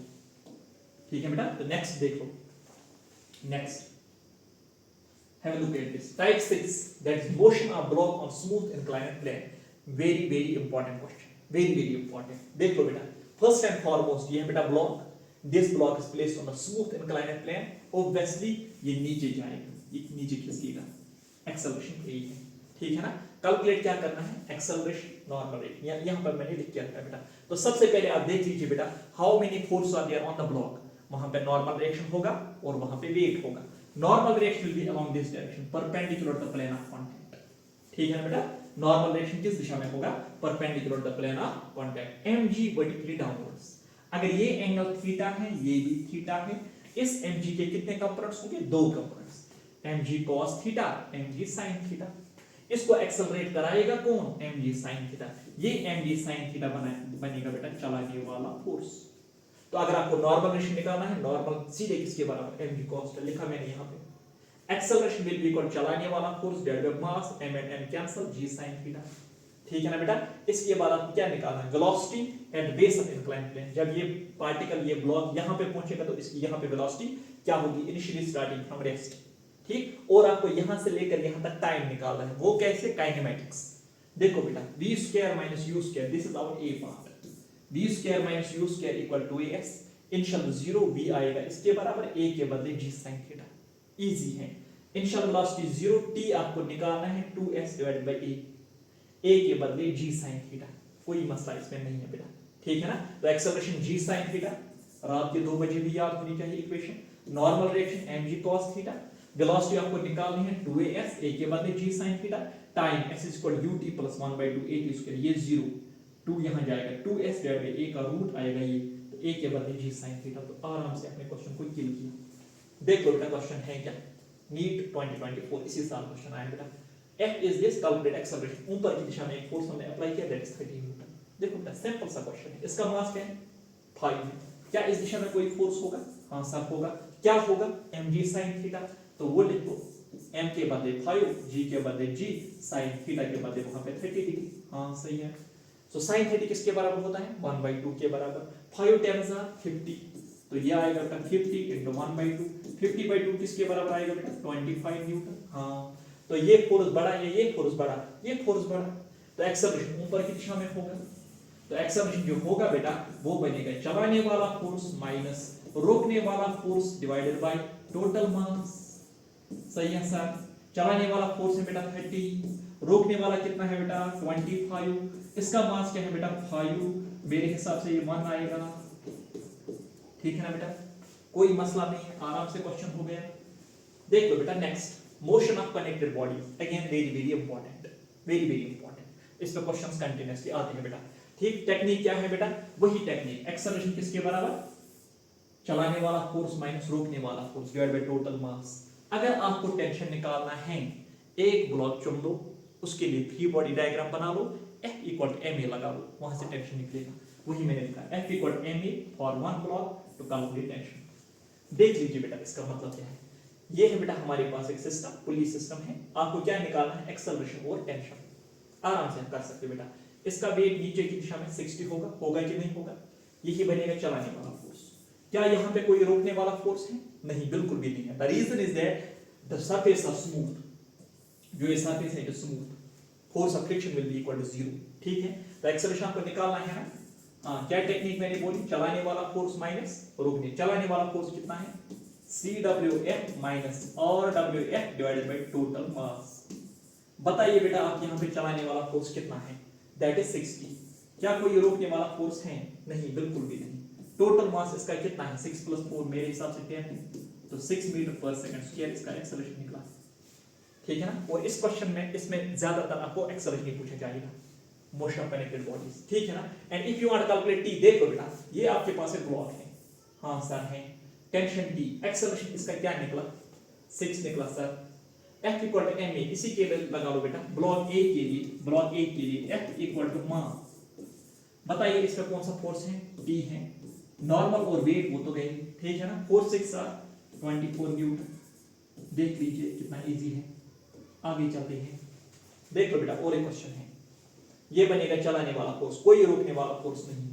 Question फिर से सेम है, calculate A at T1 and T2। A निकाल सकते हैं, हाँ आराम से निकाल सकते हैं, क्यों नहीं निकाल सकते हैं? A is equal to 50, total 5 + 3 is 8, 8 + 2 is 10, तो ये हो गया बेटा 5 मीटर पर सेकंड स्क्वायर। आराम से हो गया बेटा, ठीक है ना। And if you want calculate for example tension T1, देख लो बेटा A ब्लॉक A, ब्लॉक ए। अब ये एक्सेलरेशन का वैल्यू क्या निकला? सर ये 5 निकला। ये क्या निकला? सर ये भी 5 है। ये क्या निकला? सर ये भी 5 है। ठीक है ना। तो इसके लिए देख लीजिए बेटा आप F इक्वल टू मास, इस पे सिर्फ एक ही फोर्स है, कौन सा है? T1। इसका मास और एक्सेलरेशन 2 × 5 10 न्यूटन, दैट्स इट। हाँ T1 तो निकला। सर T2 कैसे निकालेंगे? इसके लिए C के लिए F equal to mass. Sir लेकिन वहां पे तो दो फोर्स है, हाँ होने दो दो फोर्सेस। ये बनेगा बेटा चलाने वाला force because it's in the direction of acceleration, और ये बनेगा इसके लिए रोकने वाला फोर्स। तो देख लीजिए बेटा फोर्स जो है दैट इज 50 - T2। हाँ 5 5 25, T2 कहां जाएगा? वहां 25 यहां, तो 50 - 25 किसके बराबर? T2 क्या निकला? 25 न्यूटन। कोई दिक्कत है? कोई दिक्कत नहीं है सर। आगे चलते हैं फिर, देख लीजिए बेटा ये वाला क्वेश्चन, ठीक है ना। ये ब्लॉक है 10 kg, this is 6 kg, this is 4 kg। Calculate क्या करना है? एक्सेलरेशन T1 T2 आराम से कर सकते हो बेटा। देखो 10 इसका वेट है नीचे की दिशा में 100, 10 10 100, इसका है 40। तो अगर आप कॉमन सेंस लगाओगे ना 100 इज ग्रेटर देन 40, तो ये ब्लॉक नीचे जाएगा विद एक्सेलरेशन A, ये ब्लॉक आगे जाएगा विद एक्सेलरेशन A, ये ब्लॉक ऊपर जाएगा विद एक्सेलरेशन A। एक्सेलरेशन हर एक ब्लॉक की सेम होगी। क्यों सेम होगी? Because they are connected. ठीक है ना बेटा। तो देख लीजिए बेटा अगर आप एक्सेलरेशन निकालना चाहते हो इजीली, चलाने वाला फोर्स माइनस रोकने वाला फोर्स डिवाइडेड बाय टोटल मास। सर इसमें चलाने वाला फोर्स क्या है? वो तो है 100। बताइए बेटा इसमें रोकने वाला फोर्स क्या है? That is 40। इसका टोटल मास क्या है? 10 + 6 + 4, मेरे हिसाब से 20 आएगा। 10 - 40 is 60, 60/20 हो गया बेटा 3। तो आराम से आप देख लो बेटा, आप प्रॉब्लम्स के साथ खेल रहे हो। 3 metre per second square. T1 और T2 आप निकालना चाहते हो, इसका नाम रखिए बेटा A और इसका नाम रखिए बेटा B। तो A के लिए देख लीजिए बेटा, A के लिए F इक्वल टू मान, F इक्वल टू मान, वहां पे कितने फोर्स है बेटा, इस पे 2 हैं, ये पॉजिटिव ये नेगेटिव, 100 माइनस T1। इसके लिए मान क्या है, एक्सेलरेशन क्या निकला 3, 10 3 30, 30 यहाँ 100 माइनस 30 70, तो T1 क्या निकला 70 न्यूटन निकला सर, ठीक है ना। ब्लॉक बी के लिए free body diagram, free body diagram नहीं यही लगा हुआ F equal to m into A. देख लीजिए बेटा ब्लॉक बी कहां जा रहा है, ऊपर, तो इसमें कौन सा फोर्स पॉजिटिव T2, नेगेटिव कौन सा 40, तो क्या लिखेंगे बेटा T2 माइनस 40। इसके लिए मास ऑफ एक्सेलरेशन क्या है बेटा, एक्सेलरेशन क्या निकला इसका, वो निकला 3, 4 3 12, 40 प्लस 12, 40 प्लस 12 52 न्यूटन सर, तो आंसर ये आएगा। तो मुझे नहीं लग रहा है कोई इसमें कोई दिक्कत है, तो सीधी सीधी you can kill the problems, ठीक। तो ये वाला क्वेश्चन आप देख लीजिए बेटा,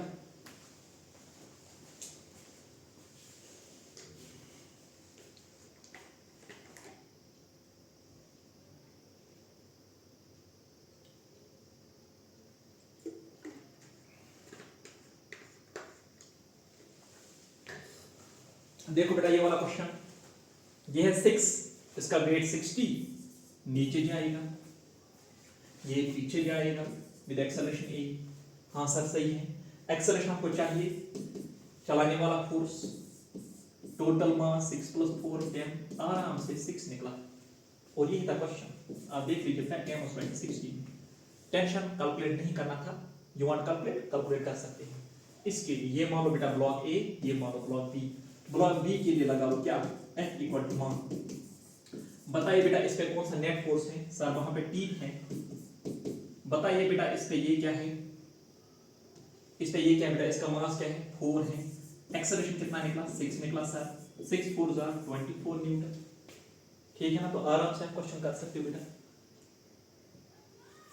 नेक्स्ट ये देख लीजिए बेटा, क्वेश्चन है क्या, दिस इनक्लाइनेड प्लेन, तो क्वेश्चन है बेटा calculate value of capital M, this is small m, इसका वैल्यू दिया गया है 10 kilogram, so that the system is in equilibrium. Equilibrium का मतलब क्या है बेटा, it means that the net force is equal to 0। Net force 0 का सिंपल मतलब है बेटा चलाने वाला force must be equal to रोकने वाला force, as simple as that, ठीक है ना बेटा। हाँ सर इसमें चलाने वाला फोर्स कौन सा लेंगे, ले लो एक फोर्स, तो ये है बेटा 10 10 100, ये बनेगा फॉर एग्जांपल चलाने वाला फोर्स, और ये जो mg sin थीटा है ये ना मास m, थीटा इज 30 डिग्री, तो ये बनेगा बेटा रोकने वाला फोर्स।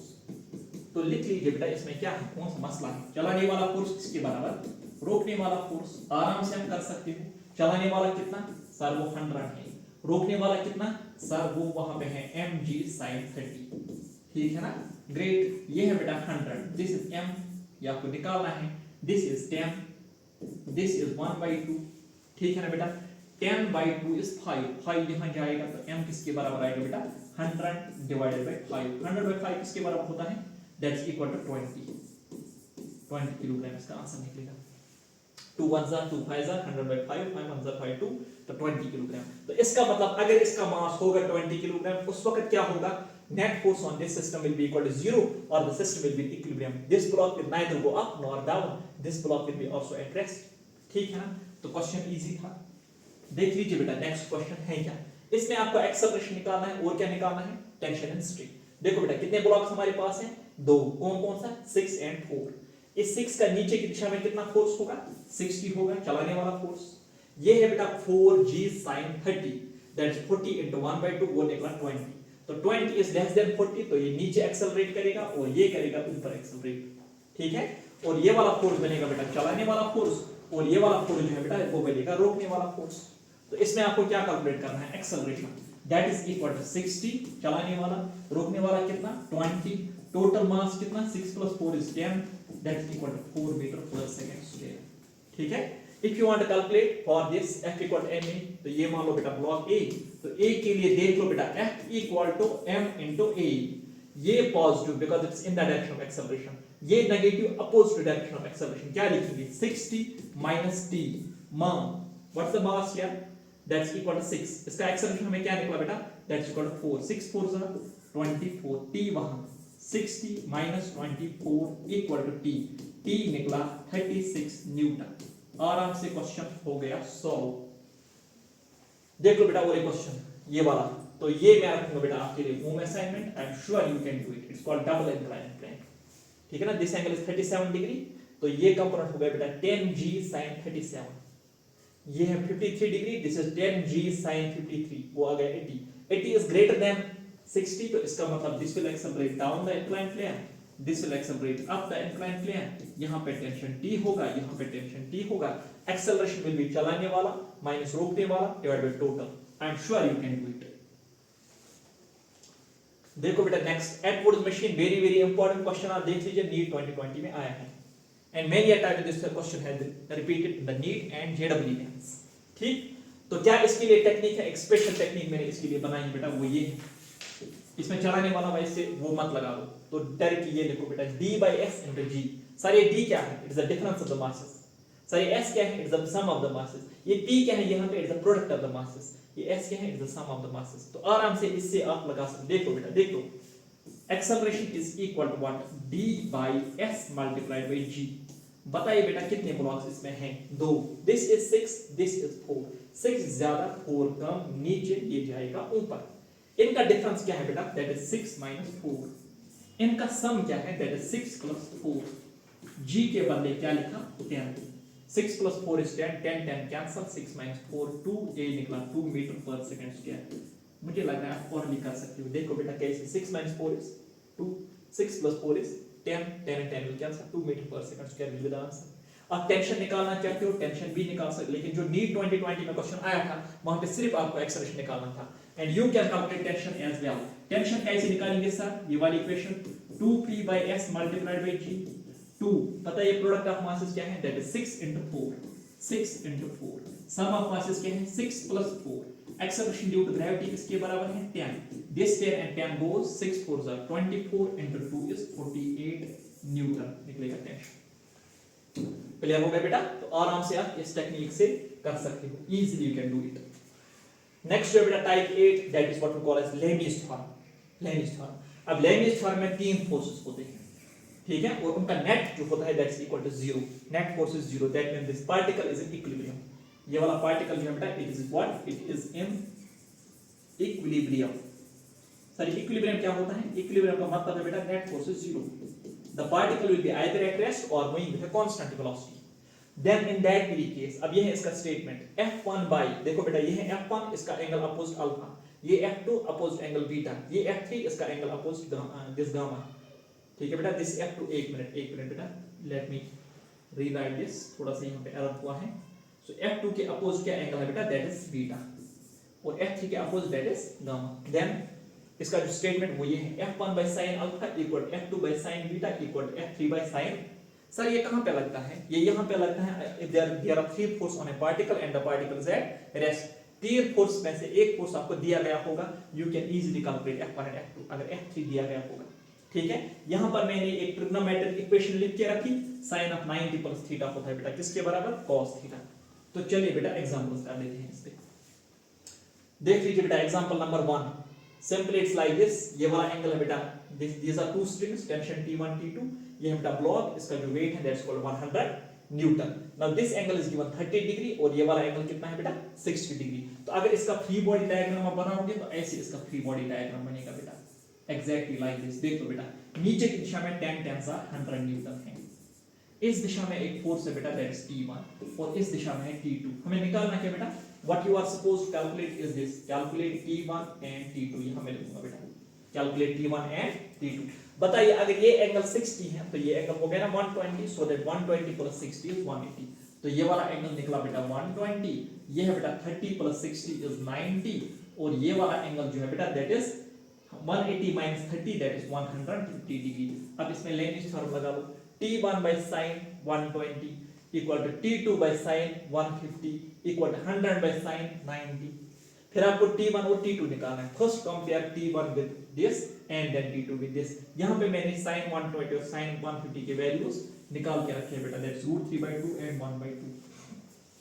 ऐसे आप यहाँ पे देख सकते हो, so it is √3/2 1/2, और sin 90 तो पता है that's equal to 1। अब देखो बेटा, now equate first with the third। तो वहां पे क्या आएगा बेटा T1 will be equal 100 into sin 120 divided by sin 90। इसका वैल्यू आप बताइए क्या आएगा। sin 120 किसके बराबर है √3 डिवाइडेड बाय 2, तो ये किसके बराबर आएगा 100 into √3/2। sin 90 is 1, तो ये आएगा बेटा 50 √3 न्यूटन। तो निकला T1 that's equal 50 √3 Newton.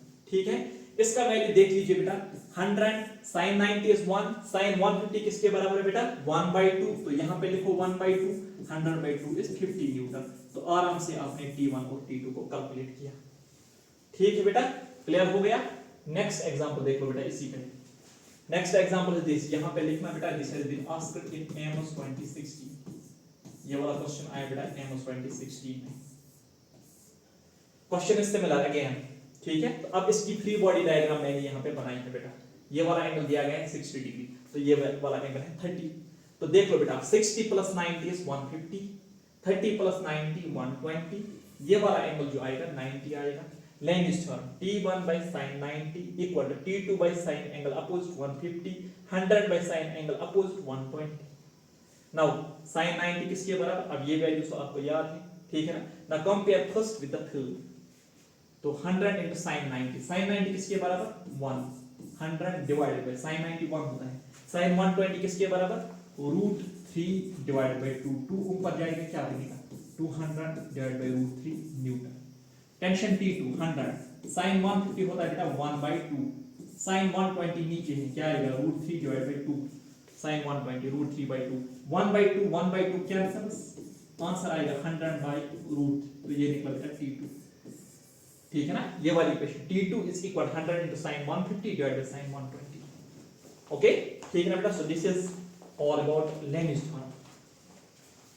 Next question देख लीजिए बेटा, it is based on equilibrium. आप लैंग्वेज थ्योरम से कर सकते हो या डायरेक्टली भी कर सकते हो बेटा। देख लो, इस पे हमने एक फोर्स लगाया यहां से 10 न्यूटन है, 10 किलोग्राम है मास, तो इसका जो वेट आएगा that will be equal 100 newton. ठीक है, आपको कैलकुलेट क्या करना है बेटा, ये फोर्स कैलकुलेट करना है। देखो बेटा this is 45, this is 45, t के दो कंपोनेंट्स, cos 45 होता है 1/√2, sin 45 भी होता है 1/√2, cos 45 equal to sin 45 equal to 1/√2, ये याद रखो।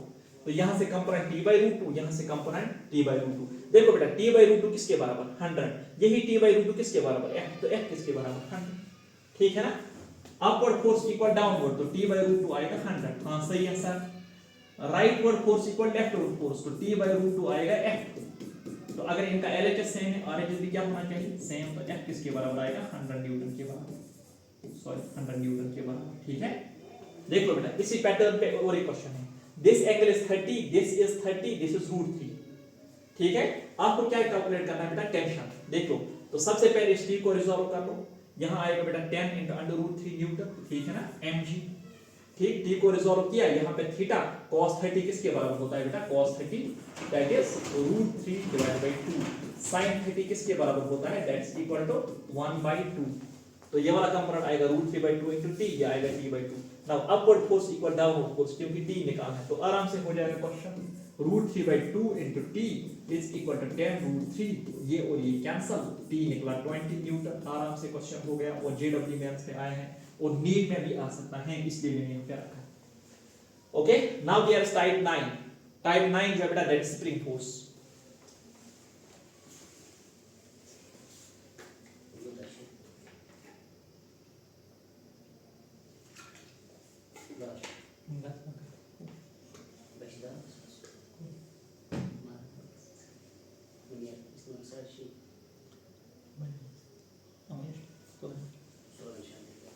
ओके, यहां पे ध्यान रखो बेटा। Now next is what spring force. ठीक है ना, दिस इज स्प्रिंग, इसका स्प्रिंग कांस्टेंट k है। External force applied towards right, वो एक्सटर्नल फोर्स होता है बेटा डायरेक्टली प्रोपोर्शनल x, तो आएगा k into x। Spring force will be towards left, that's -kx। Minus मैंने क्यों लिखा, बिकॉज़ डिस्प्लेसमेंट और the extension of the spring will be towards right. तो ये वाला फोर्स पॉजिटिव होगा और ये वाला फोर्स नेगेटिव होगा। अब कुछ इंपॉर्टेंट पॉइंट जो आपको पता होनी चाहिए वो मैंने यहाँ पे लिख के रखे हैं बेटा।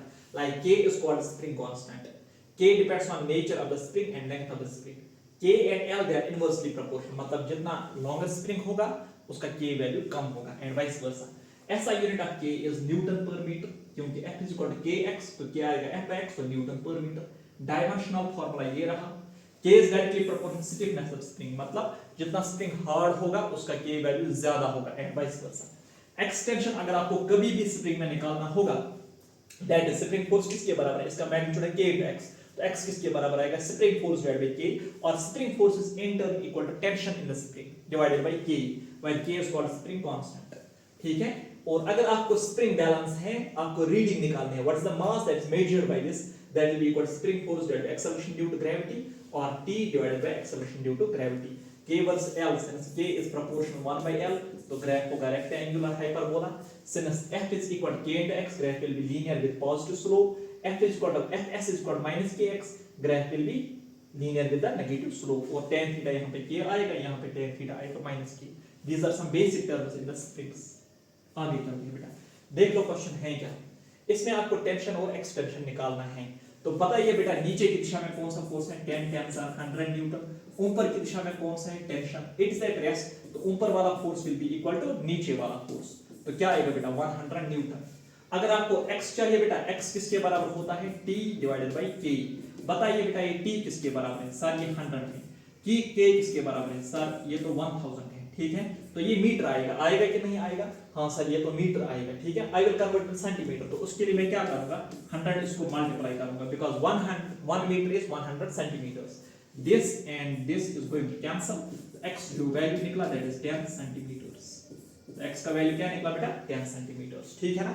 अच्छा, ये आपको निकालना बेटा, यहाँ पे पहले t1 निकाल लीजिए आप, यहाँ पे t2 निकाल लीजिए। t1 कितना हो गया 60, t2 हो गया बेटा 4 + 6 दैट इज 10 into 10 is 100, फिर वहां से आपको x1 और x2 निकालना है। So I am sure this is home assignment and you can do it. देखो बेटा, इसमें आपको क्या निकालना है, एक्सेलरेशन, टेंशन, एक्सटेंशन। ये तो पहले ही हमने किया है बेटा, कहां पे किया है, मोशन ऑफ कनेक्टेड बॉडीज, लेकिन यहाँ पे स्ट्रिंग के बदले क्या है बेटा, स्प्रिंग। तो फिर से कर लेते हैं, नीचे की दिशा में 6 टेंसर 60 न्यूटन बनेगा बेटा चलाने वाला फोर्स। इसकी वजह से ये एक्सेलरेट नीचे करेगा और ये एक्सेलरेट आगे करेगा, और इसमें एक्सटेंशन आएगा बेटा x। क्लियर। तो सबसे पहले आप एक्सेलरेशन निकालो। एक्सेलरेशन किसके बराबर आएगा, चलाने वाला फोर्स, रोकने वाला कोई नहीं है। टोटल मास कितना है बेटा, 6 + 4 is 10, वो आएगा बेटा 6 मीटर पर सेकंड स्क्वायर। तो इसका एक्सेलरेशन क्या निकला बेटा 6। आगे की दिशा में कितना फोर्स है, दैट इज t। ब्लॉक मानो बेटा दिस इक्वल टू a, तो a के लिए क्या लगाएंगे बेटा, so a part is done, b part is this, F equal to m into a। इसमें सिर्फ एक ही फोर्स है, वो कौन सा है, t। Mass of acceleration 4 6 are 24 newton निकला बेटा टेंशन। ठीक है, अब आपको एक्सटेंशन चाहिए, तो एक्सटेंशन किसके बराबर है, एक्सटेंशन होता है बेटा that is equal to t divided by k। क्या हमने टेंशन निकाला, हां निकाला, किसके बराबर 24। इसका स्प्रिंग कांस्टेंट क्या है बेटा 1000 into 100, so that it is converted into the centimeters. This and this will cancel, 24 by 10 हो गया बेटा 2.4 centimeters will be the extension in the spring। ठीक है बेटा, ये वाला क्वेश्चन जो है बेटा, तो फिर से आप कर सकते हो। नीचे की दिशा में क्या है बेटा फोर्स 60 न्यूटन, यहां से बेटा mg sin थीटा, mg का मतलब 40, sin थीटा का मतलब 1/2, तो ये आएगा बेटा 20 न्यूटन। ठीक है, ये फोर्स बनेगा बेटा इसका चलाने वाला फोर्स, और ये 20 न्यूटन क्या बनेगा बेटा, ये बनेगा रोकने वाला force. This will accelerate downwards and this will accelerate up the inclined plane. यहां पे टेंशन T होगा, यहां पे टेंशन T होगा। ठीक है, सो let's first of all calculate acceleration. तो एक्सेलरेशन किसके बराबर होता है, चलाने वाला फोर्स माइनस रोकने वाला फोर्स डिवाइडेड बाय टोटल मास इसका। ठीक है, तो बताइए चलाने वाला फोर्स कितना है, दैट इज 60, इसमें रोकने वाला फोर्स कितना है, दैट इज 20। अच्छा, इसका टोटल मास कितना है, that is 10, so that is equal to 4 metre per second square. B part is that you want to calculate tension. Tension के लिए क्या लगाएंगे बेटा, F इक्वल टू ma। इस ब्लॉक के लिए लगाइए बेटा, so this is block A, for the block A, so for block A F equal to ma। बताइए बेटा इस पे टोटल फोर्स कितना है, ये है 60, ये है T, तो क्या लिखेंगे बेटा 60 - T is equal to what's the value of acceleration, वो कितना निकला 4, 6 4s are 24, यहां आएगा T वहां जाएगा, T निकला 36 न्यूटन। ठीक है, and C part that you want to calculate extension, that will be equal to T divided by K। T किसके बराबर बेटा 36 divided by स्प्रिंग कांस्टेंट क्या दिया गया है 1000 न्यूटन पर मीटर, इसको 100 मल्टीप्लाई कर लो तो सेंटीमीटर आ जाएगा। This and this will cancel, answer निकला बेटा 3.6 centimetres will be the extension in this spring। ठीक है बेटा. So these examples we have already done them. Wire वहां पे मोशन ऑफ कनेक्टेड बॉडीज. ठीक है. अब यहाँ पे स्प्रिंग के बदले क्या है? स्प्रिंग. तो एक्सेलरेशन y से ही निकालना है, टेंशन भी y से ही निकालना है. फिर आपको एक्सटेंशन चाहिए, that will be equal to t divided by k. Okay. तो ये वाला क्वेश्चन है बेटा नीट 2017 का. अब इसमें क्या है बेटा? दो ब्लॉक्स हमारे पास दिए गए हैं. This block its mass is m, this a block its mass is 3m. now this string it is cut with the help of scissors. it's cut. ठीक. तो आपको कैलकुलेट क्या करना है बेटा? Calculate acceleration of block A and block B just after the string is cut. अगर इस string को कट करेंगे तो सीधे सीधे जो ब्लॉक B है ये नीचे गिरेगा. It will be at free fall. It will be at the free fall. तो डायरेक्टली हम लिख सकते हैं एक्सेलरेशन ऑफ B जो है that is equal to g that too downwards. खत्म. और 10 metre per second square downwards. अब एक्सेलरेशन A का निकालना है बेटा. देखो इसमें मसला क्या है. अगर आप इसको कट करेंगे, जो ये स्प्रिंग है ना, it will bounce in the upward direction और this will experience a jerk in the upward direction. ठीक है. तो ये जाएगा ऊपर initially right at the time जब हम इसको कट करेंगे तो ये ब्लॉक जो बेटा थोड़ा सा ऊपर जाएगा. Then after that what will happen? We have nothing to do with that. आपको क्या निकालना है? Just after the cut. जो ही हमने स्ट्रिंग को काट लिया, इसकी एक्सेलरेशन क्या होगी? देखो बेटा, इसके लिए अगर हम फ्री बॉडी डायग्राम बनाएंगे, आप पहले बताइए यहाँ पे टेंशन कितना होगा before cut? m plus 3m is 4m. तो यहाँ पे जो आएगा दैट विल बी 4mg. देख लीजिए this is block A, is it? इसका मास क्या है? 3m. नीचे की दिशा में इसका वेट होगा 3mg. टेंशन 0 बनेगा क्योंकि हमने इसको काटा. इसमें टेंशन इंस्टेंटली 0 नहीं बनेगा. तो इसमें टेंशन कितना होगा बेटा? 4mg. 4mg is greater than 3mg. तो ये अपवर्ड्स एक्सेलरेट करेगा. ठीक है ना. अब ये बन गया इसका चलाने वाला और ये बन गया रोकने वाला. So that means the acceleration of A is equal to what? 4mg minus 3mg divided by इसका मास क्या है? 3m. तो एक्सेलरेशन ऑफ A क्या निकला? 4mg minus 3mg is mg. m and m will cancel, तो g by 3 and that to upwards. तो ये रहा इसका आंसर और ये रहा इसका आंसर. ठीक है बेटा, आगे चलते हैं. देखो बेटा, टाइप 10 जो है that is pseudo force. Type 10 is what we have pseudo force. ठीक है ना बेटा. सो first of all pseudo force में सबसे पहले क्या है बेटा? एलिवेटर प्रॉब्लम हमारे पास है. ठीक. तो इसमें आपको कैलकुलेट क्या करना होता है? You are suppose to calculate A part is normal reaction and B part is reading of the weighing machine. Reading of weighing machine मतलब weighing machine कितना मास दिखाएगा. ठीक है. तो इसमें जो नॉर्मल रिएक्शन होता है वो किसके बराबर होता है बेटा? m into g plus minus a. Derive हम यहाँ पर नहीं करेंगे, या आप आराम से कर सकते हो. ऊपर की दिशा में नॉर्मल रिएक्शन, नीचे की दिशा में mg. ये एक्सेलरेट फॉर एग्जांपल ऊपर करेगा. ठीक है ना. तो इसके लिए सिंपली लगाएंगे बेटा m into a, या फॉर एग्जांपल आप ऑब्जर्वर को अंदर रखो तो ये है बेटा non inertial frame of reference. तो इसमें pseudo फोर्स होगा बेटा नीचे की दिशा में. So with respect this observer this at rest means upward force will be equal to downward force. तो सीधे m into g plus a आएगा normal rate mg plus ma. ठीक. फिर मैं माइनस भी लिखूंगा. क्यों? Because elevator can go downwards as well. तो वही तो हमने यहाँ पे लिखा. Normal reaction is called m into g plus minus a when accelerating plus when accelerating upwards or retarding downwards, minus when it's accelerating downwards or retarding upwards. और अगर आपको कभी भी रीडिंग निकालनी है, reading means that what is the mass shown by this, that will be called normal divided by acceleration due to gravity. वो इसके बराबर होगा m into g plus minus a divided by g. ठीक है. Simple सी example यहाँ पे कर लेते हैं बेटा. सिंपल सी एग्जांपल आप देख लो. फॉर एग्जांपल आपके पास मास दिया गया है that is equal to 20 kg. Acceleration is given that is equal to 5 metre per second square that too upwards. Calculate normal and reading. तो आराम से आप कर सकते हो बेटा. देखो नॉर्मल किसके बराबर है? m into g plus a. इसका मास क्या है? 20, g 10, a 5. तो कर लिया question. 10 plus 5 is 15, 15 into 2 is 30. तो ये आएगा बेटा 300 न्यूटन. रीडिंग आपको चाहिए 300, इसको डिवाइड 10 से कर लो तो ये आएगा बेटा 30 kilogram. will be the mass that is shown by the weighing machine. Simple सा है. यहाँ पे एमओस 2015 में एक क्वेश्चन है बेटा. अगर एलिवेटर अंडर फ्री फॉल है, फ्री फॉल का मतलब फॉर एग्जांपल आपके पास एलिवेटर है ना, somebody cuts the rope, when he cuts the rope तो एलिवेटर नीचे जाएगा. तो उस वक्त जो नॉर्मल रिएक्शन होगा that will be equal m into, यहाँ पे जो नॉर्मल रिएक्शन आएगा ना वो आएगा m into g minus a के बदले g माइनस g 0. तो ये आएगा 0 नॉर्मल रिएक्शन. ठीक है ना. ओके. नेक्स्ट देखो बेटा. नेक्स्ट ये बेटा. अच्छा, this is also elevator. This is also elevator. ठीक. अब एलिवेटर के अंदर एक ब्लॉक है, इट इज हैंगिंग. आपको इसमें टेंशन निकालना है, वो किसके बराबर आएगा, m into g plus minus a। फिर से सेम फॉर स्प्रिंग बैलेंस, अगर इस स्प्रिंग को हम रिप्लेस करेंगे एक स्प्रिंग से, for example if it is like this, ये है बेटा एक स्प्रिंग और ये है बेटा ब्लॉक, और this is spring balance rather, ठीक, and this is block. In that very case tension फिर से किसके बराबर होगा, if you want calculate tension m into g plus minus a, और फिर अगर आपको एक्सटेंशन चाहिए that is t divided by k, और अगर आपको reading of the spring balance चाहिए that will be t divided by g, ठीक है ना। ओके, आगे चलते हैं। तो देखो बेटा ये क्वेश्चन आया है बेटा, ठीक, so it has been asked in the MS 2018। पहले क्या होता है बेटा, a1 is g/4 downwards, n1 is 30, a2 is g/4 upwards, n2 आपको निकालना है। देख लो बेटा क्या करेंगे, यहां पे ध्यान दो, m किसके बराबर है, सबसे पहले m into g plus minus a, हां सर है, n1 लिखेंगे, मास m लिखेंगे, g के बदले g लिखेंगे, नीचे जा रहा है ऊपर, नीचे g/4, 1 minus 1/4 हो गया बेटा 3/4, तो ये जो आएगा ये आएगा 3/4 mg, हाँ सर ये सही है।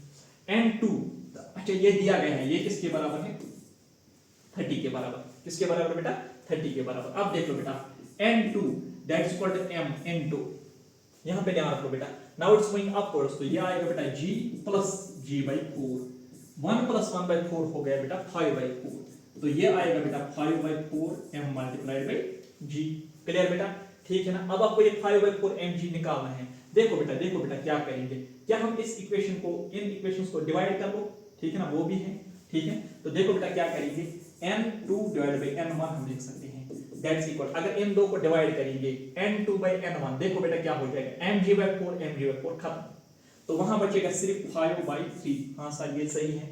n2 आपको निकालना है और n1 दिया गया है 30 है, is equal to 5 divide by 3, 3 1s are 3, 3 10s are 30, 10 5s are 50, तो इससे जो n2 निकला वो निकला कितना, वो निकला 50 किलोग्राम फोर्स, 50 किलोग्राम फोर्स, क्योंकि वो भी दिया गया है किलोग्राम फोर्स में। ओके, आगे चलते बेटा, these two questions are very important, very important, ठीक है बेटा। तो क्वेश्चन है क्या, this has been asked in year 2018, तो क्वेश्चन ये है बेटा, इस पे एक फोर्स हमने लगाया, ठीक है, हाँ लगाया, so that these two blocks they will move combinedly in this direction, ठीक है। तो इसकी एक्सेप्शन इस डायरेक्शन में मान लो बेटा ए, ठीक, such that जो ये ब्लॉक है is at rest with respect to the inclined plane, ठीक।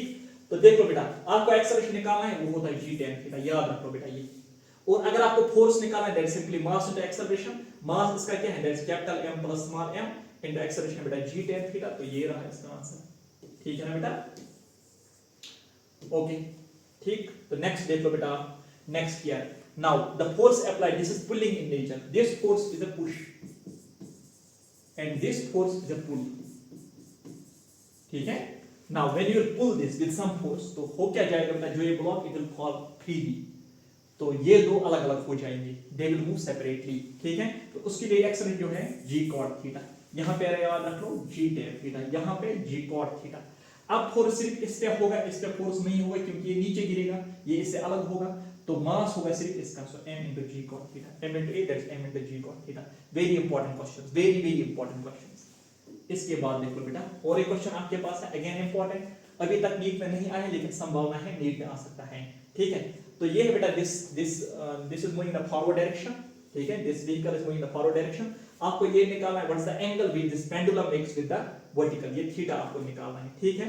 तो देख लीजिए बेटा, इसमें यहां से टेंशन होगा, नीचे की दिशा में होगा बेटा mg, पीछे की दिशा में एक फोर्स होगा दैट इज जीरो फोर्स, क्योंकि ऑब्जर्वर को हमने यहां पे रखना है, ठीक है। तो t के कितने कंपोनेंट्स आएंगे, ये थीटा, t के दो कंपोनेंट्स आएंगे, t cos थीटा और क्या आएगा t sin थीटा। देखो बेटा, now with respect this observer this particle is at rest, तो इस पे नेट फोर्स जीरो आएगा, जीरो होने का मतलब t sin theta will be equal to ma, और t cos थीटा किसके बराबर आएगा, mg के बराबर। इन दो इक्वेशंस को हम डिवाइड करेंगे, first equation divided by second equation, t and t cancel, m and m cancel, sin by cos tan, a by g, तो थीटा आपको निकालना है that is equal to tan inverse of a by g।